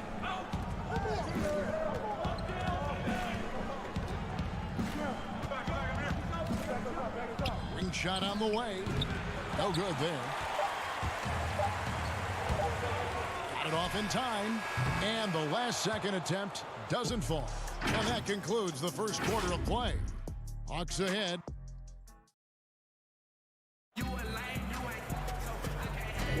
And if you're just joining us, we've played through one quarter in this one. And looking at what we've seen from the Hawks, what do you guys think? What we saw in that first quarter, they won their matchups defensively. Yeah, I agree. I mean, you look at the energy, the effort defensively, they put it all out there in that opening quarter. Taking a look at the Nuggets, Hole is out there with Grant. Then there's Monte Morris. Then it's Plumlee, and it's Dozier in at the shooting guard. And here's the fast break. Shots good by Dedmon. Dedmon's got the opening field goal of the second quarter for Atlanta. You gotta love his hustle, leaving the defense no time to react. And you know you're going to get those buckets, guys, when you're quick to get out on the break. Get that ball up the court as fast as you can. Morris. The shot, no good. And Atlanta will go the other way with it. Following this one, they get to host the Cavaliers. That will complete this 4-game homestand. A nice shot by Teague. And the 3-ball is a nice weapon in Teague's arsenal. He's dangerous from out there, surprisingly so. Grant finds Plumlee. Morris with the ball. Here's Grant. Dedmon with the block. And he recovers it. Plumlee, the pass to Dozier. Shot clock at 5. Denver needs to get off a shot. The Nuggets with another miss. Atlanta leading by 10. Pass to Bembry. There's the dish to Carter over Morris. Plumlee with the rebound. And the last 2 drafts, the Atlanta Hawks aggressively making trades to assemble this roster. And drafting DeAndre Hunter and Cam Reddish, great length and versatility on the wings. You pair that with Trae Young and John Collins, and that's an exciting young core for the Hawks. Here's Reddish. Lays it up and banks it in. And now a 12-point Hawks lead. For Denver, they've gone 0-4 in the second quarter. Obviously, that needs to change. Out to Carter. The Trae. Offensive rebound. Oh, and he plucks it off the glass. Wow. Here's Plumlee. And he can't stop the run as he misses. Hawks have gone 50% from the floor in the second quarter, 3 of 6. Out to the right wing. Unloads. And he didn't get quite enough under that one. The right thing there to stay that tight on him and really try to keep him out of his comfort zone. The pass to Morris. Here's Dozier. Here is Plumlee, defended by Carter. Now, here's Bull. Tight defense on him. Grant kicks to Dozier. On deep, and they force the shot clock violation. Great team. A moment here to see the numbers for Mason Plumlee. How's the last month of basketball been for him? He's averaging 7 points a game, 4 rebounds, and 2 assists.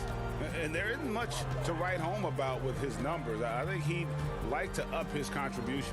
Yeah, but you got to earn that chance. I mean, you get what you earn.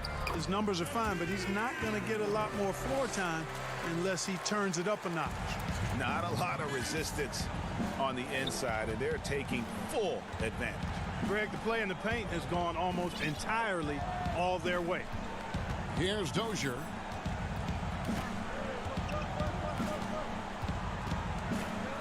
Pass to Grant.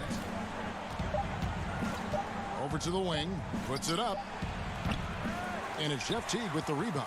Here's Atlanta. 9 points in a row. Good run for him right now. Here's Dedmon. Goes to the reverse layup and pops it in. Dedmon's got his second basket. And he's got such a great touch and feel around the basket. He made that reverse look easy.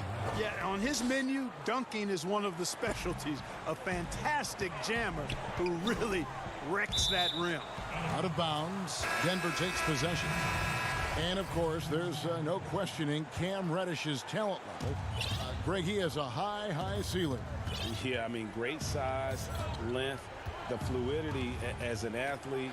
He can make an impact at both ends of the floor, shoots the three well for a young player, and you love his ability to match up really 1 through 5. Down low, here's Fernando. That's in, coming off the assist from Young. Fernando's got his first bucket of the night. Knocks it loose. And now here comes Young leading the break. Nailed from three-point land. And the Hawks lead by 16. Bringing that three-point percentage up quite a bit this quarter, shooting it well. The lead's going to get a little bit bigger if they can keep this up. Now here's Porter. Taking a look at his stats, he's averaging around 7.5 points a game. Hunter with it, now guarded by Porter. Young outside. Fernando, the pass to Hunter. 8-second difference between the shot clock and the game clock. That one from long range. Herter's got 6. How many times have we seen a possession like that from them today? Ending with a basket, coming off a pretty pass. Well, when you look at the assist totals, heck, they've been clearly the better team.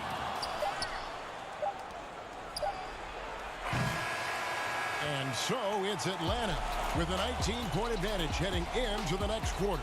Their defense has been active. The 2K Sports Halftime Show. Hey, welcome back to 2K. A competitive matchup for Atlanta in the first quarter. Their field goal percentage was a rope.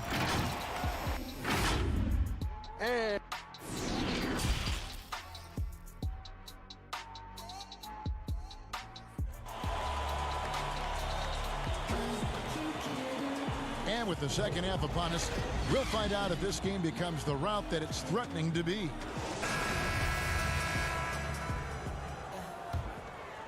The Nuggets trail by 19. Herter the 2 with Hunter at the 3. John Collins is out there with Clint Capella. And it's Young in at the 1. So that's the lineup for Atlanta. Murray finds Jokic. Murray against Young. 4 on the shot clock. Here's Porter. That misses off the backboard. And Collins has got the ball here for the Hawks. Young for 3. They get the rebound. The shot comes out. And here is Murray. His numbers are looking pretty good. He's got his scoring average up around 18.5 points a game. Rebounded by the Hawks. Oh, and a fast break for Atlanta. Here's Herter. Finished off the break. He's got 8. Clark, I have sat next to you doing these games for years. What's prevented you from taking a coaching position at some level? Because I hear you talk, I'm thinking you'd be a perfect coach. Well, a couple of things. One, coaching never lets up. It's always on you, and I've come to enjoy the fact that I can be fully immersed as a broadcaster and work with great guys like you and others, and then have a period of time where I don't have to be immersed in basketball, and I've enjoyed that. And I also haven't trained or prepared to be a coach because it is demanding in terms of the hours that you have to put in. And I've got a little more job security, I think, in the role that I serve as an analyst as opposed to what might happen if I did try to be a coach. You've got all the security in the world, believe me. And able to pad his stats a little bit there on that play, the board and the bucket. And you know, Greg, that'll put him in the good graces of that coaching staff, too. My goodness. Kevin and Greg, hard work on the offensive glass always does that. I mean, his fans will remember the dunk, but the coaches love the rebound. Boy, fighting to keep that play alive. Beautiful tip in there. To the paint. Here's Porter. That's good. And it's Millsap with the assists. Porter's got his second basket of the game.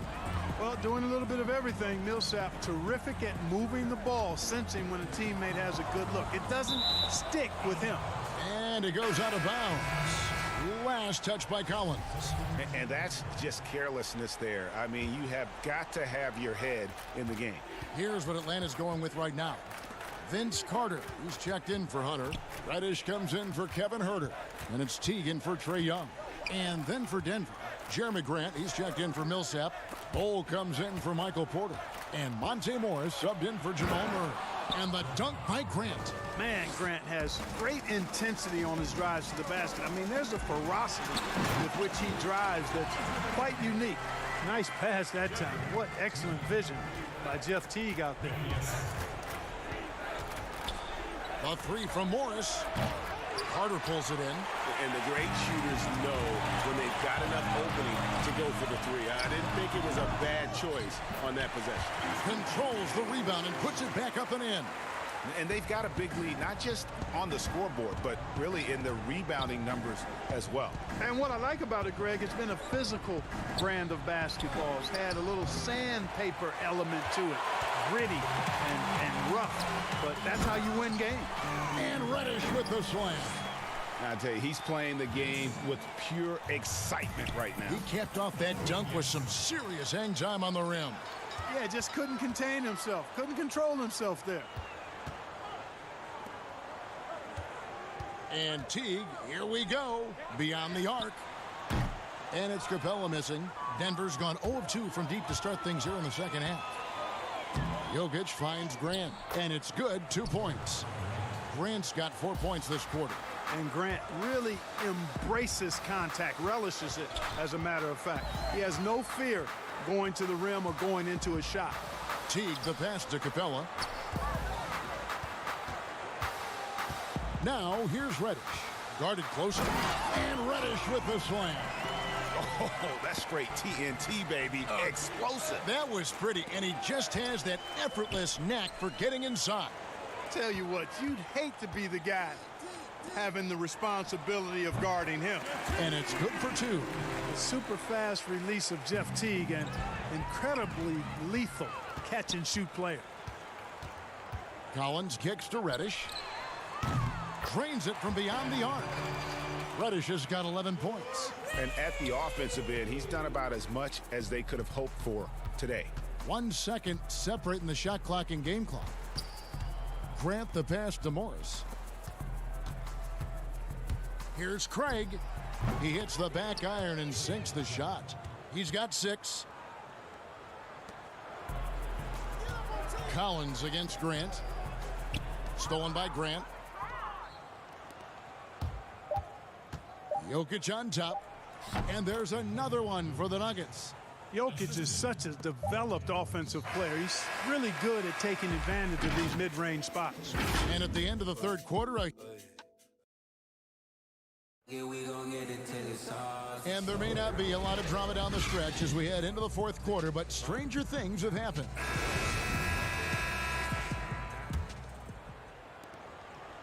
Our fourth quarter action underway, presented by Gatorade, all fueled up and ready to go. Let's reset the lineups. So on the floor for Denver, Plumlee out there with Von, and it's Daniels in at the 2. Pass to Bates Diop. Vonleh down low. Dedmon's there. Dozier kicks to Daniels. 2 on the clock. And they turn over the 24-second buzzer, signaling the shot clock violation. Clark, when you think of athleticism specifically, talk about the changes athletically we've seen in the league, say, since the 80s. It's dramatically different. I mean, there have been tremendous athletes through every decade of the league's existence, but it's gotten better with improved training and more knowledge about the anatomy of the body and how to enhance its performance. But now it seems like great athletes are, you know, a dime a dozen versus 8 to a dozen back in the 80s. Tries from 10. Rebounded by the Hawks. Dedmon's got 4 rebounds in this game. Kicks it to Graham. To the middle, here's Teague. And the layup is good after a nice lead pass. Teague's got 4 points now in the quarter. And of the last 6 baskets, 5 have come on the interior. This is just smash mouth, physical basketball, guys. Here's Plumlee. No good off the back of the rim. Atlanta's shooting has been beyond great up until now. How about 57% from the field overall? Hey, with all that wide open space in transition, Kevin, you just cannot slow down Teague. He's got too many options, too much speed, too much handles. He's too elusive in the open court to corral him in that situation. Pass to Bates-Diop. Here's Dozier. Teague covering. The 3. And again, Denver no good. And so it's Atlanta with it. Here in the 4th quarter, their defense has been very strong, allowing no baskets. Launches it. Another 3 for Atlanta. Well-rounded effort, and they show no signs of letting up. Almost no holes in their performance tonight. They've been tremendous. Oh, and a fast break for Atlanta. Yes, once again, he remains perfect. 6 attempts and 6 hits. And he's the main reason they have the lead right now. He's been perfect from the field, literally. Vonleh, the pass to Plumlee. Some nice ball movement by the Nuggets. Daniels, no good. No matter what looks they get, they just can't convert to stop this run. And, you know, they've got to be careful because this is when the team concept breaks down and guys start playing hero ball. Yeah, clearly a foul of frustration right there. Not his best moment. Obviously, no one on their team's happy right now, but you shouldn't be taking that frustration out on your opponent with a poor foul. Damian Jones is checked in for the Hawks. And Vonleh has it in the corner.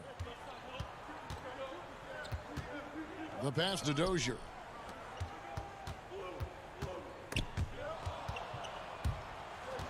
And it's out of bounds. The Nuggets able to retain possession here. Reddish, he's checked in for the Hawks. 3 on the clock. 3-pointer, Daniels. Graham with the rebound. But sometimes it's more about what the defense is doing. On that possession, they were all over him on the perimeter. Teague with a clean look. Drills the 3-pointer. It's been this way since halftime. Tremendous production from beyond the arc. Boy, it's been a 3-point barrage. They came out gunning and have not stopped. Here's Daniels.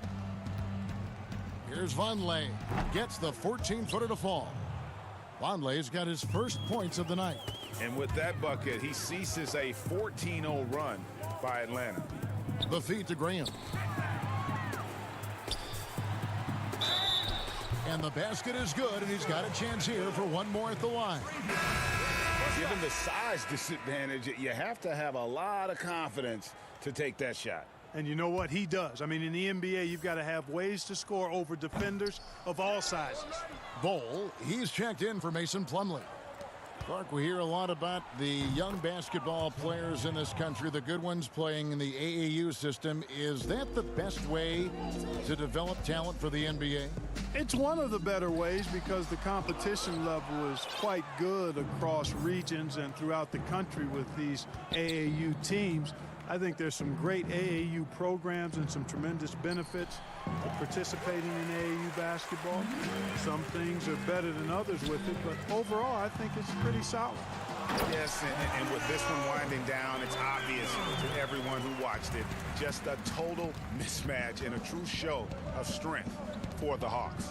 As one-sided as it gets today, you know, there were some dominant moments in about every facet of this game for that team. Yeah, I mean, Kevin, it's hard to think of what didn't go right for them. Game planning by the coaches, execution by the players, everything was just on target. And I think a great job in positioning themselves for the W here. It's win number 21 on the season. And bragging rights between these teams were on the line today, and they put in some very good work to earn them. Sure did. I mean, this means they'll come out on top in the season series, 2-1 now. Got to be happy about that. And we watched one guy all night long, guys, and looking at the stats just confirms what a dominant game he had. What a night tonight it was for Teague. And, you know, there was no stopping him tonight. Whenever he got the ball, he was looking to score, and rightly so. And Herter gets it to go. And credit the whole team. It was a focused, concerted effort to put this one away. Yeah, what a time to put the hammer down. Any hope of a comeback diminished. And if you ask me what percentage of the time he's making that shot, my answer would be in the single digits. Well, you can't be forcing a shot like that. You got to keep the ball moving. Get something better. And here's Young from the arc. Sinks the triple. They made the most of their opportunities, looking comfortable and locked in throughout the night. Boy, they've given their fans plenty to cheer about, that's for sure. Effort, skill, coaching, you name it, they've done it. And so it's the Hawks taking care of business in this one. And the outcome of this one was never in doubt.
unprecedented improvements to shooting, puck pickups, upper and lower body fluidity, and goaltending.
upper and lower body fluid, and goaltend.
Unprecedented improvements to shooting, puck pickups, upper and lower body fluid, and goaltending.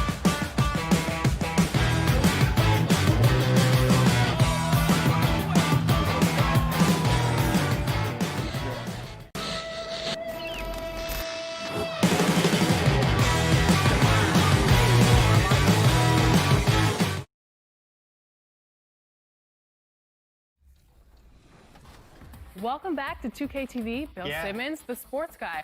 Now, the sports guy is your nickname, but if you were a player, what would you have as your nickname? Washed up. Washed up, Yeah. that's it? Yeah. I quit pickup like 5 years ago. I'm gonna end it right now. He's going to end it. I'm going to end it. I feel it. I feel it.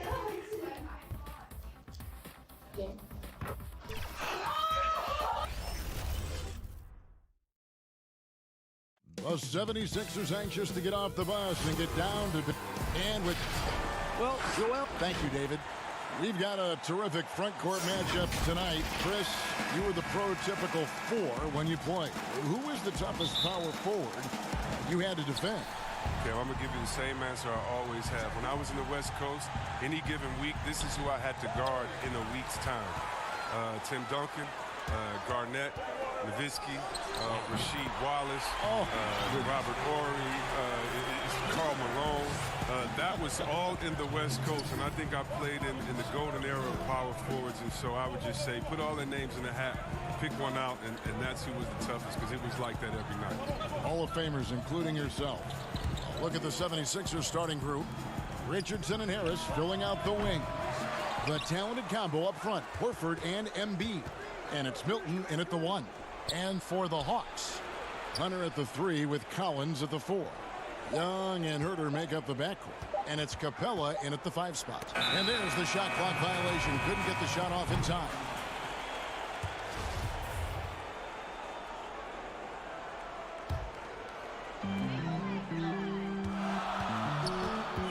And just about a minute into the first quarter.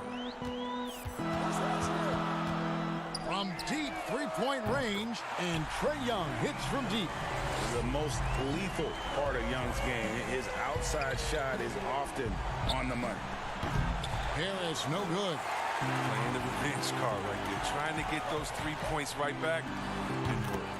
And Herter gets it to go. Philadelphia's gone 0 of 2 from deep here. Harris kicks to Richardson. 76ers moving the ball around. And the dunk by Embiid. This is as high percentage of a shot as you can get from Embiid. He's a powerhouse of a player. He loves to dunk. And here's Young from the arc. Doesn't go that time. And Philadelphia the other way now. Guys, they're looking for a way to score here. Yeah, they've had a tough time taking the lid off. And they're pushing it up. Here's Hunter. And it's Hunter with the jam. Solid in transition. Hunter's eyes light up when he gets a chance to finish one of those off. And for the Sixers, the health of their draft picks has been a story. Zaire Smith, Markelle Fultz, Ben Simmons, Joel Embiid, all missing significant time with injury. Health continues to be a key for them, GA. And Embiid in particular, he's missed some games last year, missed some back-to-backs. And he's 7'2". You just hope his knees could withstand the grind. They got to keep him going to reach their goal. I mean, look, every year Harris looks more confident. He goes through stretches where he can dominate. Young for 3. And Joel Embiid pulls it down. 76ers have gone just 1 of 4 to get this game started. Harris. The 76ers again can't hit it. They're struggling here early. 1 for 5 now. The D has them bottled up so far. Kept alive. Young outside. Pass to Herter. He kicks it to Hunter. Just 5 to shoot. Tries again. No good at the rim. The 76ers trail by 5. Richardson finds Harris. Back to Richardson. And that one drops. Did you see the no-look pass by Harris right there? I mean, he's a wing that knows how to move the ball. Young left side.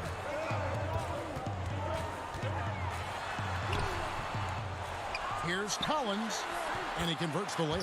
Yeah, coach's pet peeve there. No box out. Well, it's simple. When you fail to put a body on someone, you're inviting a breakdown on the defensive glass. Now here's Embiid. Right now, checking his stats, he's averaging over 23 points a game.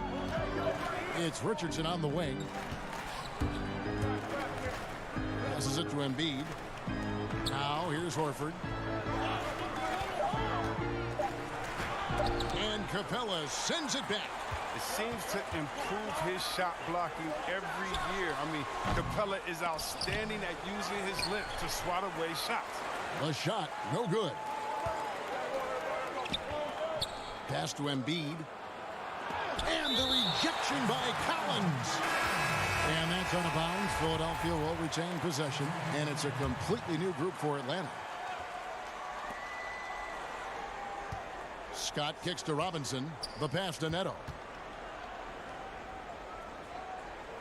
And stolen by Jeff Teague. Here's Bembry. Currently averaging almost 6 points a game. Yeah, and that was lining up to be a huge alley-oop, but they just couldn't quite connect. No, I'm always surprised when it doesn't happen. I'm sure these two will have a good laugh about it later. Philadelphia shooting their 3rd and 4th free throw attempts of the game. First one falls for Mike Scott. Scott hits them both. And so it's Carter who brings the ball up for the Hawks. It's a 3-point game. Their last meeting was in Philadelphia, where they were unable to fight off the 76ers. Yeah, and last time out, they sort of shot themselves in the foot with the foul trouble. That was what led to them having such an ugly scoreline. Oh, yeah, the guys, they need to lead the way. They spend far too much time on the bench. I mean, they'll be more careful than that. Count it. And Teague knew that he would be open there. Great patience and vision from the point man. Pass to Thibault. And here's Embiid. Passes to Scott. Over Carter. And the last shot at the buzzer doesn't go in for him.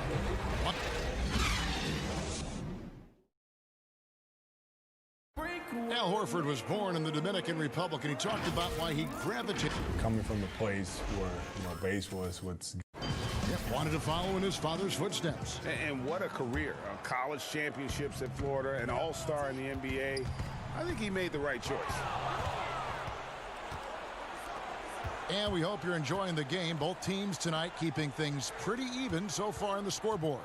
And when you consider how Atlanta is doing, your thoughts? Well, this is the edge that great rim protection can give you. Showing no mercy right now. The shooters look frustrated seeing so many of their shots get stifled. So on the floor for Philadelphia, Scott is out there with Robinson. And there's Embiid, and it's Thibault in at the 2-guard. On the sideline, let's catch up with Hall of Famer David Aldridge. Kevin, Josh Richardson has made himself into one of the top defensive wings in the league. Richardson says there's a certain competitiveness that comes with being a good defender. The defensive end takes will, and I have a lot of it. Kevin J. Rich is self-described as super competitive, and that edge is what drives him. It sure is. That's what it takes. Thank you, David.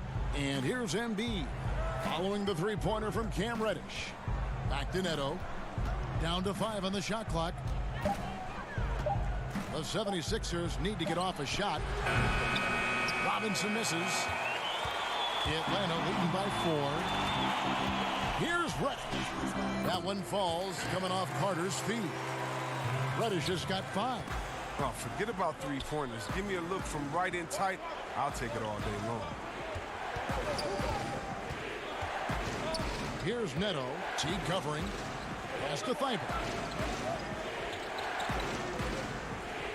Robinson with it. He had a 15-point outing in their last game against Detroit. I mean, and you look at his free throw numbers. I mean, this shows you how much pressure he put on the defense. Atlanta's gone 1 of 2 on three-pointers here in the second quarter so far. A shot by Reddish, no good. The 76ers trail by 6. Yeah, he went from not even playing basketball to the #3 pick in a matter of just 4 years. As Joel Embiid puts it, his life is a movie. Oh, defense, they just took that possession off. I mean, they get away with it that time, but they got to show some more aggression. And Reddish with the slam. Oh, he just punches that one down with a fury. He rubs it in a little deeper with the hanging finish. And the NBA veteran Luke Ba'amute hosts a camp every summer in Cameroon. He basically was forced to attend it, and the rest, Chris, is history. Yeah, 16 years old. When he moved to the U.S., he didn't speak English. He was getting teased and bullied. They laughed him out the gym, and that's when his competitive nature took over and carried him to greatness. Hope he's laughing now. There's always at least one joker on every roster. Who was the funniest guy, Chris, you ever played alongside? Oh, man. By far, it's Jay Will. Jay Will, White Chocolate, he was the funniest before the game, after the game, during the game. He would, it'd be a bad call by a ref or something. He'd say something to the ref would laugh and pat him on the butt. I mean, he was, he's a funny guy. He's somewhere right now telling jokes, having somebody laugh and fall out on the floor. It was just his personality, a hard worker, but he definitely was the joker on the court. Here's Milton. 14 points from him the last game against Detroit. From deep. He can't hit that time. He missed that one, but I've seen him drill shots from that distance in warm-up. Yeah, and I have too, which is why they're okay with it. I'm sure if he gets that kind of look again, he's going to let it fly again. Young's shot is off. The 76ers trail by 7. Here's Embiid. Atlanta with the rebound. Collins has got his 5th rebound right now in the game. To the inside. The shot, no good. Nice D from Scott. For Philadelphia, they've gone just 2 of 8 shooting here in the second quarter. And that one goes long. Atlanta leading by 7. Collins kicks to Young. Fires for three. Another shot. Count the bucket. And he's got a free throw coming up as well. Yeah, they're going to have a nice little run here. Atlanta making a switch here. Herter's checked in. Glenn Robinson, the third, is checked in for Philadelphia. And he may not have gotten the same attention as some of the other picks back in the 2017 draft, Greg, but John Collins out of Wake Forest has been outstanding thus far in his career. Really one of the league's best kept secrets.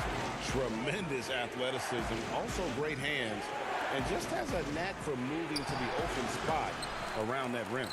Some very aggressive defense to prevent the easy layup. Young for three. Knocks down the three ball. Young's got the lead up to 13 now for Atlanta. Really clever with the basketball. Young's so advanced offensively. Excellent pull-up jumper there.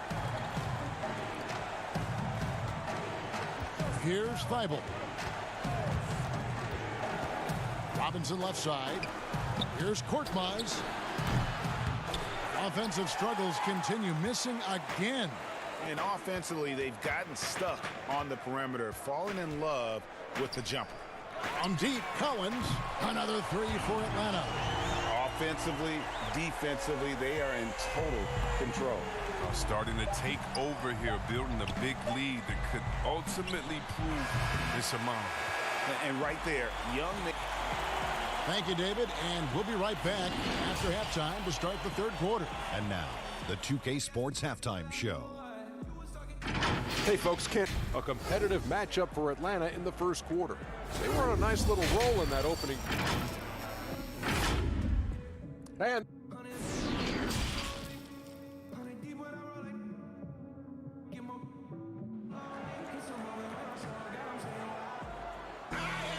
well, we've got a second half of basketball for you. We think it's going to be pretty good. A big comeback, though, is needed for this game to be competitive, and it probably has to happen quickly. One of the stories here, John Collins getting it done today. You just love the patience in that first half. Waited until he got the look he wanted. Yeah, working the ball, getting clean, quality looks. I mean, just efficient basketball through and through. Young and Herter make up the back. Hunter at the three with Collins at the four. And it's Capella in at the center position. So that's the lineup for Atlanta. Young's shot is off. Nothing seems to be going down for him today. Here's Horford, and finished off by Horford. With a huge frame and outstanding wingspan, there's no surprise to see Horford throw it down. Here's Herter. A three-pointer, no good. They have yet to hit a shot. A real slow start here in the second half. Stolen by Collins. Capella with it, and Burks picks him up defensively. And the shot goes in. Hunter's got 6. Finally, they get one to drop. That's one of their first 4 here in the third. Burks finds Harris. Outside Robinson. Now, here's Burks. Not a lot of room. Here's Embiid. The shot, no good. Good work defensively by Capella. Fires from deep. Second chance effort. He lays it in. And the massive wingspan of Capella, I mean, excels at using it to gobble up misses at a high rate. Harris against Young. Outside Robinson.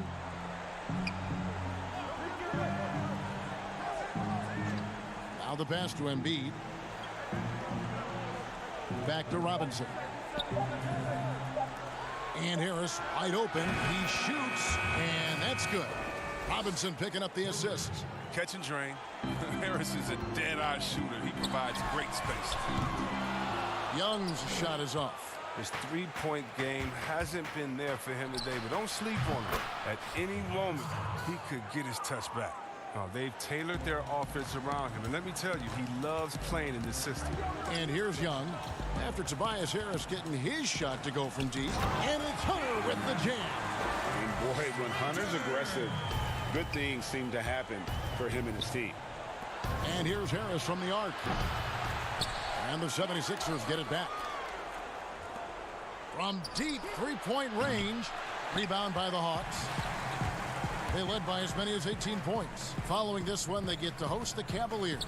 And that game closes out the 4-game homestand for him. He had 6 points from long range in the first half, but nothing's fallen here since. Herter draws contact on the shot, and now a 3-point play chance as he'll head to the line. Big miscommunication on defense. He recognizes it and quickly takes advantage. Yeah, they're pouring it on right here, trying to give the opposition no life at the end of the time. Catching up on the changes for Philadelphia. Korkmaz checked in for Robinson. Richardson comes in for Alec Burks. And it's Shake Milton in for Embiid. Richardson the pass to Horford. Here's Korkmaz. Out of bounds, Atlanta takes possession. Here's a quick check of the rookie leaderboard with the free throw percentage leaders since the All-Star break. In the third spot, Cam Reddish. No doubt he's earned his spot among the great rookie free throw shooters through hard work and repetition. Dwayne Dedmon's checked in for the Hawks. Reddish's shot is good. And there's a minute 45 left here in the third quarter. Pass to Milton. Here's Horford. Over Dedmon. And the basket by Horford. Horford's got his second bucket of the game to go. Well, when Horford gets the ball down low, he has tons of ways to beat you. Here's Bembry. He's been quiet so far. Still no points in the game. Pretty much all of their buckets coming from inside the paint now. Passes it to Horford. Here's Milton. Dedmon defending. A three-pointer off the mark. Atlanta leading by 19 points. Takes a three. A shot by Reddish, no good. Philadelphia's gone a less than productive 2 of 6 from three-point land in the second half. A shot by Milton, no good. And so it's Carter who brings the ball up for the Hawks. 19-point lead, which is the largest margin in the game. Here's Reddish. And Reddish with the slam. And I would not be surprised to see them double him up here. Teague is checked in for the Hawks. The 76ers making a switch here. The Hawks have looked good at the line tonight. They're perfect in 4 attempts. We've got 33 seconds left to play in the third. Korkmaz passes to Harris. Horford in the post. Dedmon's there. Good ball movement here by the 76ers. Second chance shot. It's Dedmon with the rebound. Dedmon's got his 4th rebound in this one. And not a night he's going to want to remember, just not really able to score the basketball. Outside Carter. It's not going to go for him. And so it's the Atlanta Hawks cruising into the quarter break with a 22-point lead. Defensively, they have gotten after it, contesting every... While we have the chance now, folks, let's go to our State Farm assist of the game. Yeah, an easy choice tonight. Look at the precision on this pass. Put it on a platter for him. Yeah, he put it on the platter and it was served cold. Now, I love the poise, the decisiveness. This is how you run an offense. And there have been 2 very different performances from these teams today as we get going in quarter number 4. So on the floor for Philadelphia, Harris and Embiid together in the middle. Then it's Josh Richardson, and it's Korkmaz in at the 3 slot. Capella dishes to Reddish. Pass to Teague. Fires the 3. That one's rebounded by Embiid. Embiid's got 9 rebounds now tonight. On the wing, Harris shoots the 3. Hits the 3-point bomb. Harris has got 9 points here in the second half. Well, if teams are getting shaken up a bit, coach is usually the first to go, get fired. Do you think teams get too trigger happy with that aspect, coach first and then looking at the team? Yeah, I do. But unfortunately, if you're the head of the team, that's the responsibility, and that's kind of that's your job to take all of the heat. Being a coach is such a thankless job. You don't get thanked unless you win the championship. If not, it's like, good job. Okay, we don't care about the fires you put out. We don't care about the players you develop. We don't care about the chemistry you built. You didn't win. And so, yeah, coaches are usually the first to go, and it's unfair. But hopefully they have some connections and they have a good resume, because they'll be back around somewhere else. They'll pop up somewhere else. They sure will. And Teague is just so calm and collected when he gets near the rim. Atlanta leading by 19 points. Carter for three. The offensive rebound. Teague kicks to Dedmon. Launches a three. And no good. 76ers have gone 2 of 4 from the field since we started the final quarter of play. For three. Another three for Philadelphia. He's getting hotter the deeper we get into this game. I mean, he didn't give him much of anything in the first half. Here's Reddish. That one, no good. And the 76ers go the other way with it. For three, Harris. Embiid kicks to Richardson. Rebound by the Hawks. Dedmon's got his 7th rebound here tonight. Carter, the pass to Reddish. And Reddish with the slam. Now flying high and throwing it down with the one-hand. One of his favorite moves right there, guys. There's the pass to Richardson. Here's Korkmaz.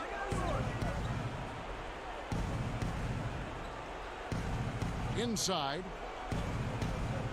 And the officials calling for a 3-second violation. And just a little too lax with that possession, and it cost them. Yeah, you got to be locked in at all times. Their inconsistent play is a big reason why they're losing. Here's what Atlanta's going with right now. John Collins, he's checked in for Dwayne Dedmon. Hunter comes in for Vince Carter. Kevin Huerter, he's checked in for Reddish. And Trae Young subbed in for Jeff Teague. Yeah, just exceptional focus on these hard finishes. Young welcomes getting physical on the way up. And along with the association, we've seen the growth of the G League, the WNBA, the 2K League. Chris, which of those have you followed the most? Well, first let me say I should have been drafted by the 2K League, because I'm really not. Matter of fact, anybody listening to the sound of my voice, I will beat you in the game, and I'm talking on right now. But secondly, I know you will. I love the WNBA, from Lisa Leslie to Cheryl Stoops to my girl Candace Parker. Are you kidding me? The skill set of these ladies, oh, they have game. And I can't say I follow one the most, because even the G League and their All-Star game I follow. Right now it's a great time for hoops, and all 3 of these leagues I'm in. But they get it back. Hunter. Huerter passes to Capella. Back to Young. From deep. The long distance three is buried. And as we head to the final buzzer here, a crushing blowout. Big time dominance, and this will go in the record books as a gaudy win for Atlanta. This was a team performing to its fullest capability. A hugely satisfying win. A game that not many will soon forget. And on the other side, one that I think most will try to forget. And I think a great job in positioning themselves for the W here. It's win number 21 on the season. And, you know, when you look at the huge impact he had, just a monster game for John Collins. He was the alpha dog out there tonight. Totally in charge of this game. No matter what the situation was, he was the one to dictate the action. Here's Huerter. The Hawks again can't hit. And listen, sometimes even the best of us are going to miss the easiest of opportunities. Just 2 seconds between shot clock and game clock. From deep, Collins. Horford with the rebound. Harris outside. Rebounded by the Hawks. Now Capella. From deep three-point range, they get it again. They made the most of their opportunities, looking comfortable and locked in throughout the night. That's why they're in the driver's seat right now, looking to put this one away. And so it's the Hawks.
unprecedented improvements to shooting, puck pickups, upper and lower body fluidity, and goaltending.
Unprecedented improvements to shooting, puck pickups, upper and lower body fluidity, and goaltending.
upper and lower body fluidity, and goaltending.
Man, this year was so much fun, but it definitely came with some challenges.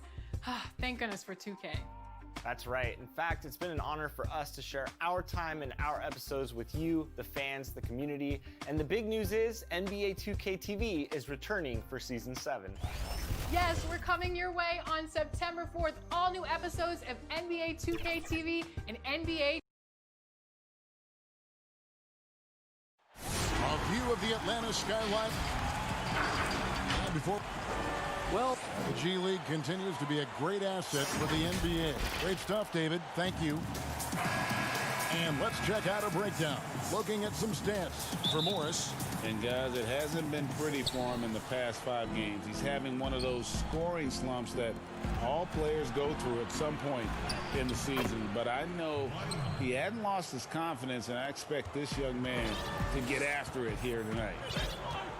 Here are the 5 for the Clippers. Marcus Morris is out there with Ivica Zubac. Then there's Kawhi Leonard. Then it's Patrick Beverley. And it's George in at the 2. And for the Hawks, Herter the 2 with Hunter at the 3. Collins is out there with Clint Capella. And it's Young in at the point guard position. Here's Zubac after Clint Capella's bucket. Morris kicks to Beverley. Here's Leonard. His second shot goes in, off to a good start, 2 for 2. Brent, at this point, perennial contenders sometimes coast to the final games of the regular season. Any danger that they can't hit that right button or flip the switch and get back into gear? When you hear analysts say that the playoffs are all about matchups, they are exactly right. You and I talked about this, Kevin, several years ago about the time going into the playoffs. Teams don't have to be hot. You don't have to be 10-2 in the last 12 games for your playoffs, because all of a sudden, if you're matched up against a team that's owned you all year long, your chances of winning that series are very, very slim. So it becomes just let's get in and let's find out who we're playing, and then we'll get to work. And here's George. Following the three-pointer by Trae Young. Pass to Zubac. Shot clock at 6. And here's Leonard from 3. That shot missing. And Atlanta will come the other way. They came away with the victory in their last meeting, which, by the way, was also in this building. And the last time they faced this club rebounding was their big advantage. Beverley against Young. Beverley, the pass to Leonard. Los Angeles with another miss. Atlanta's gone 2 of 2 from three-point range here in the first quarter. Young in the corner. And out of bounds as the Clippers gain possession. All right, a chance to check out stats for Leonard. He's been on a tear since the All-Star break, going really to another level. Right around 25 points per, 6 rebounds, and 3 assists. And it says a lot that when we see numbers like this from him, we aren't even shocked. He's that good. Yeah, we really have just grown to get used to his greatness, and that's the level for him that he's on right now. Now Morris, after the missed 3 from Trae Young. It's good from long range. And the one thing about Morris, he doesn't scare you from beyond the arc, but you still have to account for him. The Hawks working the ball around to the paint. Here's Hunter. It's hauled in by Zubac. Clippers trail by 3. Leonard finds Morris. Leonard inside. Capella's there, and it's Leonard missing. Many thought the Raptors or Lakers would land Kawhi, but in the end, he came to the Clippers to write his own legacy. Returning to Southern Cal, where he grew up, was a big part of his decision. The big surprise was how Kawhi was out recruiting other stars behind the scenes to join him with the Clippers. Reddish, he's checked in for the Hawks. The Clippers also making some changes. Jermichael Green comes in for Ivica Zubac. Lou Williams is subbed in for Patrick Beverly. From deep, Green. Rebounded by Capella. Capella's got his 4th rebound in this one. Reddish dishes to Collins. George against Capella. Collins kicks to Reddish. To the left wing. Hunter, no one around him, sinks the three-pointer. And the story here, Kevin, early on is how well they shot the basketball. Passes it to George. Hunter on the wing. The dish now to Morris. Outside, Green. On the wing, George. From downtown, gets it to go from beyond the arc. Well, that three-pointer's got to fire up George and the entire team. Out to the right wing. Capella finds Collins. Back to Capella. In the corner, Collins with it.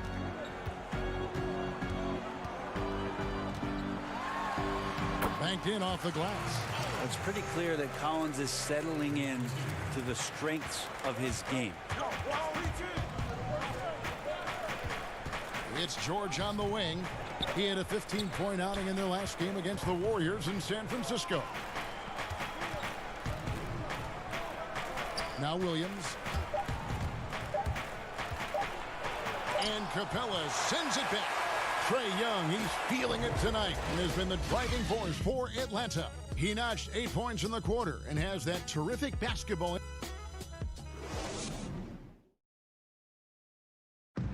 Paul George had that nasty broken leg back in 2000. My inspiration really came from my mother. Well, what a story. George worked hard to get back and has not disappointed in his return. You know, recovering from a devastating injury is never easy, but George's perspective and commitment helped him to overcome it. And for those of you just tuning in, the second quarter of action is where we're at right now. And looking at what we've seen from the Hawks, what do you guys think? Boy, their offense looks really good when everyone's in sync. Terrific first quarter. They couldn't ask for a better one right now. Just a complete rhythm by all the guys who got some minutes. Wonderful start. They've got Bembry. Also Teague out there. Carter out there with Dwayne Dedmon. And it's Fernando in at the 4-man position. So that's the Hawks 5. And on our sideline, our reporter, David Aldridge. Well, Lou Williams won 6th Man of the Year for the 3rd time last season. He joined Kevin McHale and Detlef Schrempf as the only players to win the award in consecutive seasons. And with the most career points ever scored off the bench, maybe they should just name this award after him. Kevin? David, I'm all for it. Thank you so much. And boy, is he in good company. And coming from a background with player development for head coach Lloyd Pierce. Well, I think he's great at just being a cheerleader and a confidence builder for this young team. I believe that to be a good fit here in Atlanta.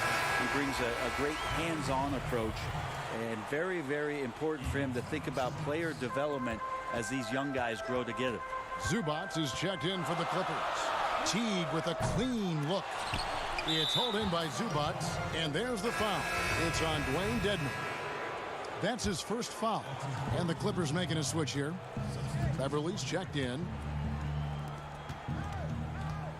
And we've played just over a minute of basketball here in the second quarter. Shamet with it. He had 10 points in the win against the Warriors in San Francisco. Felt like he had a sense in that game that the defense was being over-aggressive, and he tried to take advantage of that. He continually frustrated them throughout the night and got to the free throw line. Clearly, he's one of the best there is in the business when it comes to making that lead pass. Beverly finds Jackson. Back to Beverly. And the first shot of the night for him, no good. And here in the second, 2 minutes gone by. Here's Dedmon, and he gets it to go. Now it's a 5-point Hawks lead. Yeah, that was the third straight high percentage look the defense has allowed. The defenders have got to start putting bodies on bodies. No good from Zubac. Well, he finds some space in that in-between gap there, Kevin. Too bad he can't release that one on target. Dedmon passes to Carter. Back to Dedmon. Nice ball movement here by Atlanta. Here's Fernando. Guarded by Green. And foul on the shot. He'll shoot 2 at the free throw line. We're at the number of trades now starting to involve stars. It feels like the league's power balance is always shifting to some degree. Yeah, and I think organizations that are trying to stay ahead of the trend, Kevin, might think about, we might have a star for just 2 years. How can we get the next one? Backside of that, Kevin, a lot of these star players are signing deals that are not extending to 4, 5, 6 years.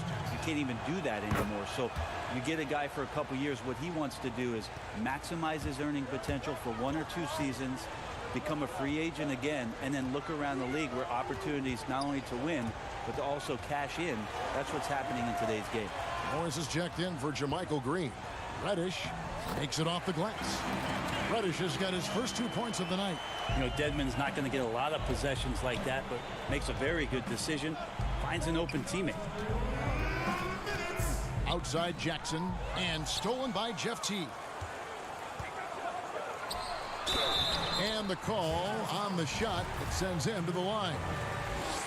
Yeah, a nice job of drawing the contact and creating opportunities at the line. And the first one at the line is good. They call him Red Velvet. Kevin Huerter, out of the University of Maryland, proved he can stripe it from day one. Los Angeles making a switch here. George is checked in. Well, once Paul George gets in that deep, get out of the way. He's coming right at you. Young passes to Capella. In the corner. Huerter with it. On its way from Young for 2. Atlanta again missing. And Greg Huerter, the 19th pick back in 2018. Sweet touch and at 6'7". Good size at the shooting guard position. And the Hawks general manager, Travis Schlenk, coming from the Warriors with Trae Young and Kevin Huerter. The Hawks hoping they have a kind of Splash Brothers East. His shooting has been outstanding. Definitely one of the reasons they're up in this game.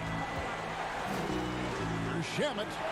And again, it's the Clippers from deep.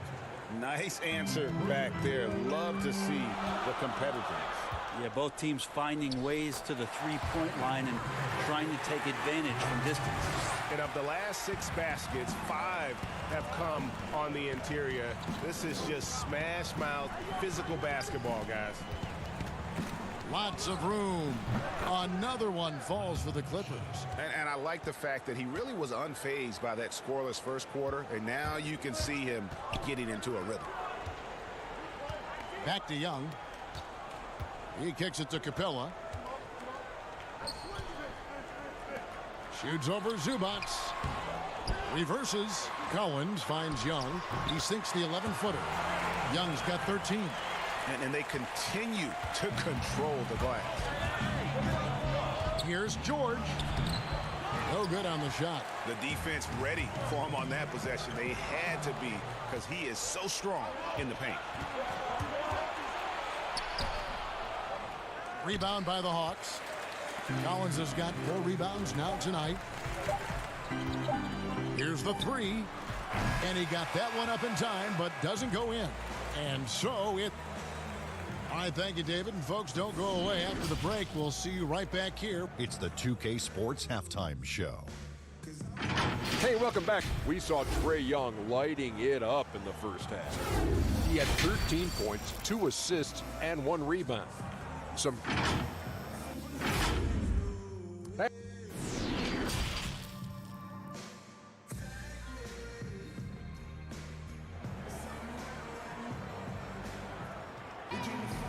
We played through the first half. Plenty of basketball, though, left in this one.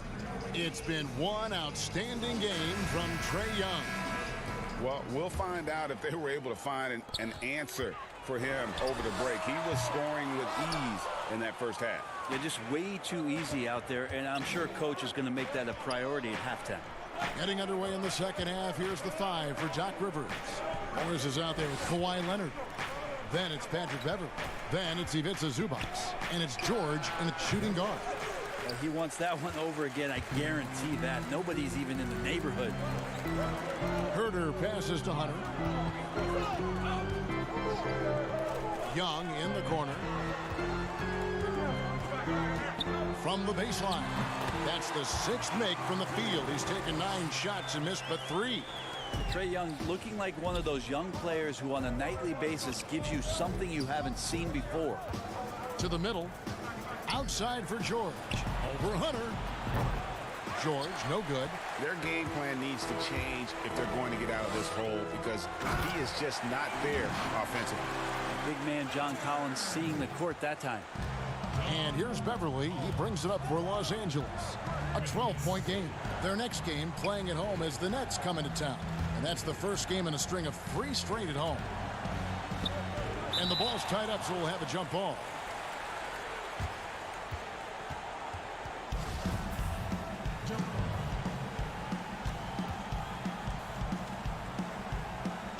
And Atlanta has possession. The Hawks leading by 12. And when Kyle Korver played for Atlanta, he set a league record with at least 1 3-pointer in 127 consecutive games. And to think that you just wouldn't have one of those nights where nothing was going in. 127 is pretty impressive. Record was broken eventually by Steph Curry in 2016. But for Atlanta, that 127 is still a team record. And you wonder if one Trae Young might have his eyes set on it. And here's Collins from outside. Buries the long-range jumper. Collins has got his 2nd bucket of the night. Assists like that have typified their effort today. Terrific ball movement. Morris passes to Leonard. And Kawhi Leonard with the slam. Well, not much you can do to stop that. Leonard showing once again his physical prowess at the 10. It's tipped. And it's out of bounds for the Hawks as Atlanta retains possession. And this is what the schedule looks like for the Clippers. On Friday, they'll be matching up against Kevin Durant and the Brooklyn Nets. And then on Saturday, they'll be facing Drew Holiday and the New Orleans Pelicans. And looking at the Mavericks matchup, that's going to be one where it would take a lot of errors and maybe a cold shooting night for things to go wrong. They just have that much of an advantage over that team. It's tipped. Well, with his touch from mid-range, Kevin, that's almost always good. That won't shake his confidence. Oh, power flush with a long hang on the rim at the end of that. That could be a catalyst for him. It really could. It's to Dedmon. Hawks passing it around. Carter kicks to Dedmon. Drops in the layup for 2. Dedmon's got his 2nd bucket. Smart around the rim. Dedmon has the physical skills and the touch to be pretty effective from there. The shot by Williams, no good.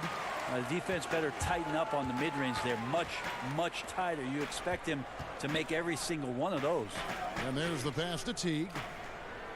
Here's Bembry, guarded by Jackson. Back to Teague.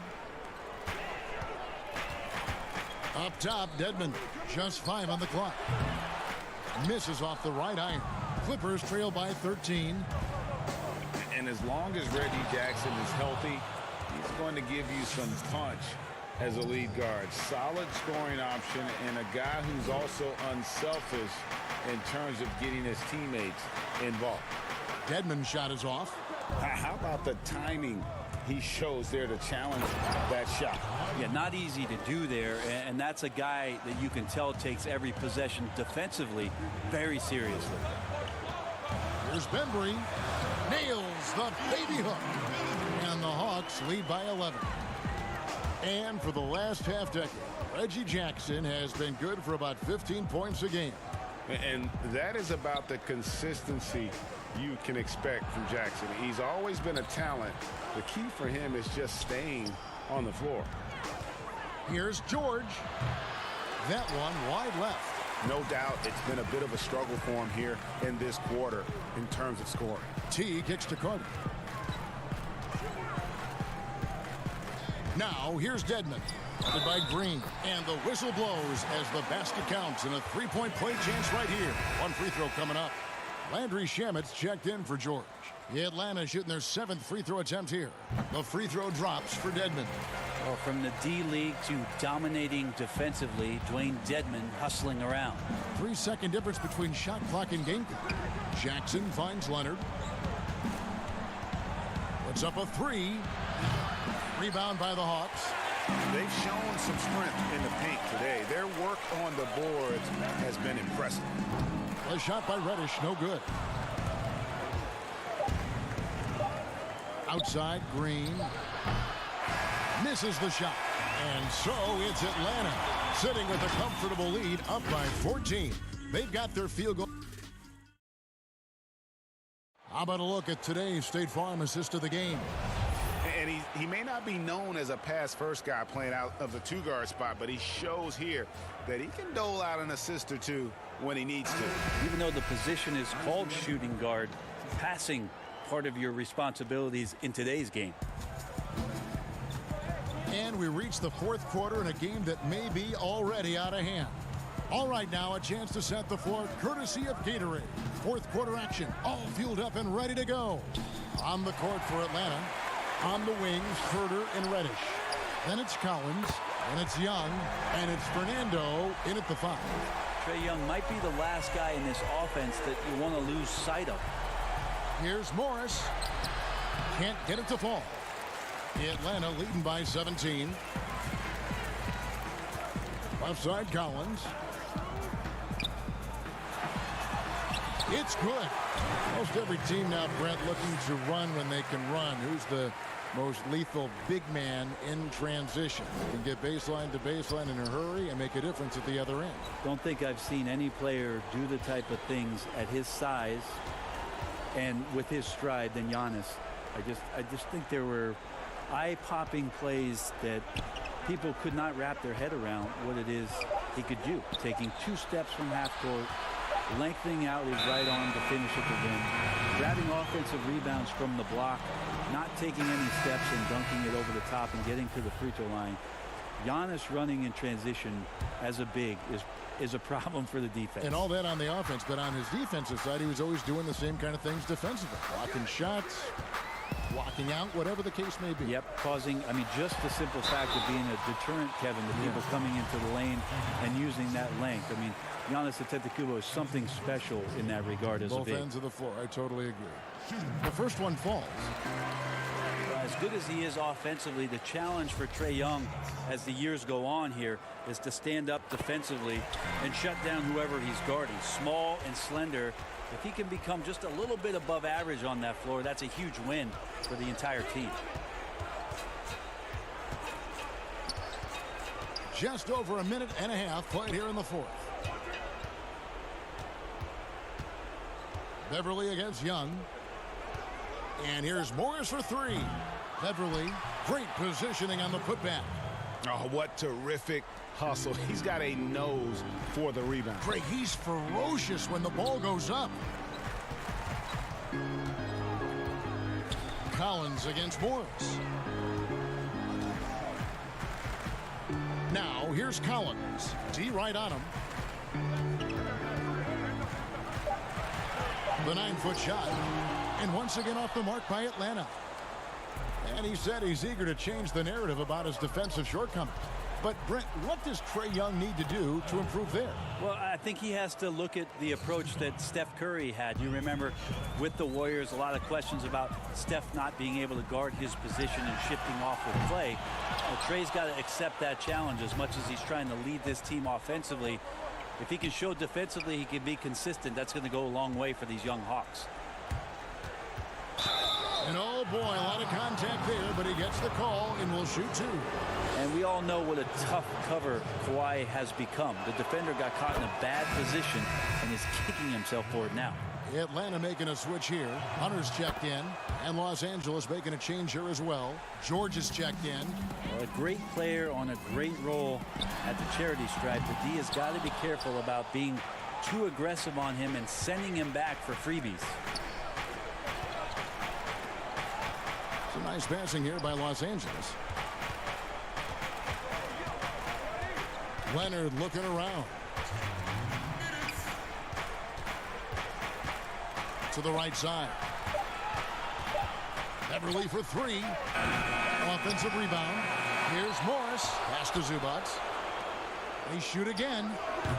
And the Clippers miss again. The shot's there for him, and he's got to take it. I don't care if he doesn't convert. That's a shot he has to continue to take. And so George will bring it up for the Clippers. Down by 15. Beverly and Capella sends it back. And tonight's battle is going to end with a very clear winner, leaving nothing to chance. Impressive win for the Hawks. Two great rebounding teams. And these guys worked just a little bit harder tonight, and that was the edge they needed. And I think a great job in positioning themselves for the W here. It's win number 21 on the season. And you could tell they were ready for this one today, guys. There was something extra on the line, and they wanted it. And what a tremendous standout performance it was for Trae Young. It was the kind of game for him that all scorers dream of, where the basket seemed as wide as a barrel. George passes to Zubac. Now Leonard, defended by Young. Leonard kicks to Zubac. Right side Leonard. From deep. Collins grabs the miss. Got a piece of it. Paul George with the steal. Here's Zubac. Collins with some nice D. And the effort never stops with him. No easy shots when he's on the floor. Well, it's about the defensive end, and that's what guys feed off. He gives the effort down there at all times. Young's shot is off. Boy, I'd love to see him just get a smidge closer to the basket. Once he sees a few shots go in from there, that might open up everything from distance. Substitution on the court. 8 seconds left in the fourth quarter. Magruder, that's good. 6'4" Magruder out there, comfortable on the inside, had enough room to get that one to go. 5 seconds left in the fourth. Williams for three, off the mark. And so it's the Hawks taking care of business in this one. Even early on in this one, it seemed like they were happy to be playing at home tonight. And it makes a big difference. And once they started to really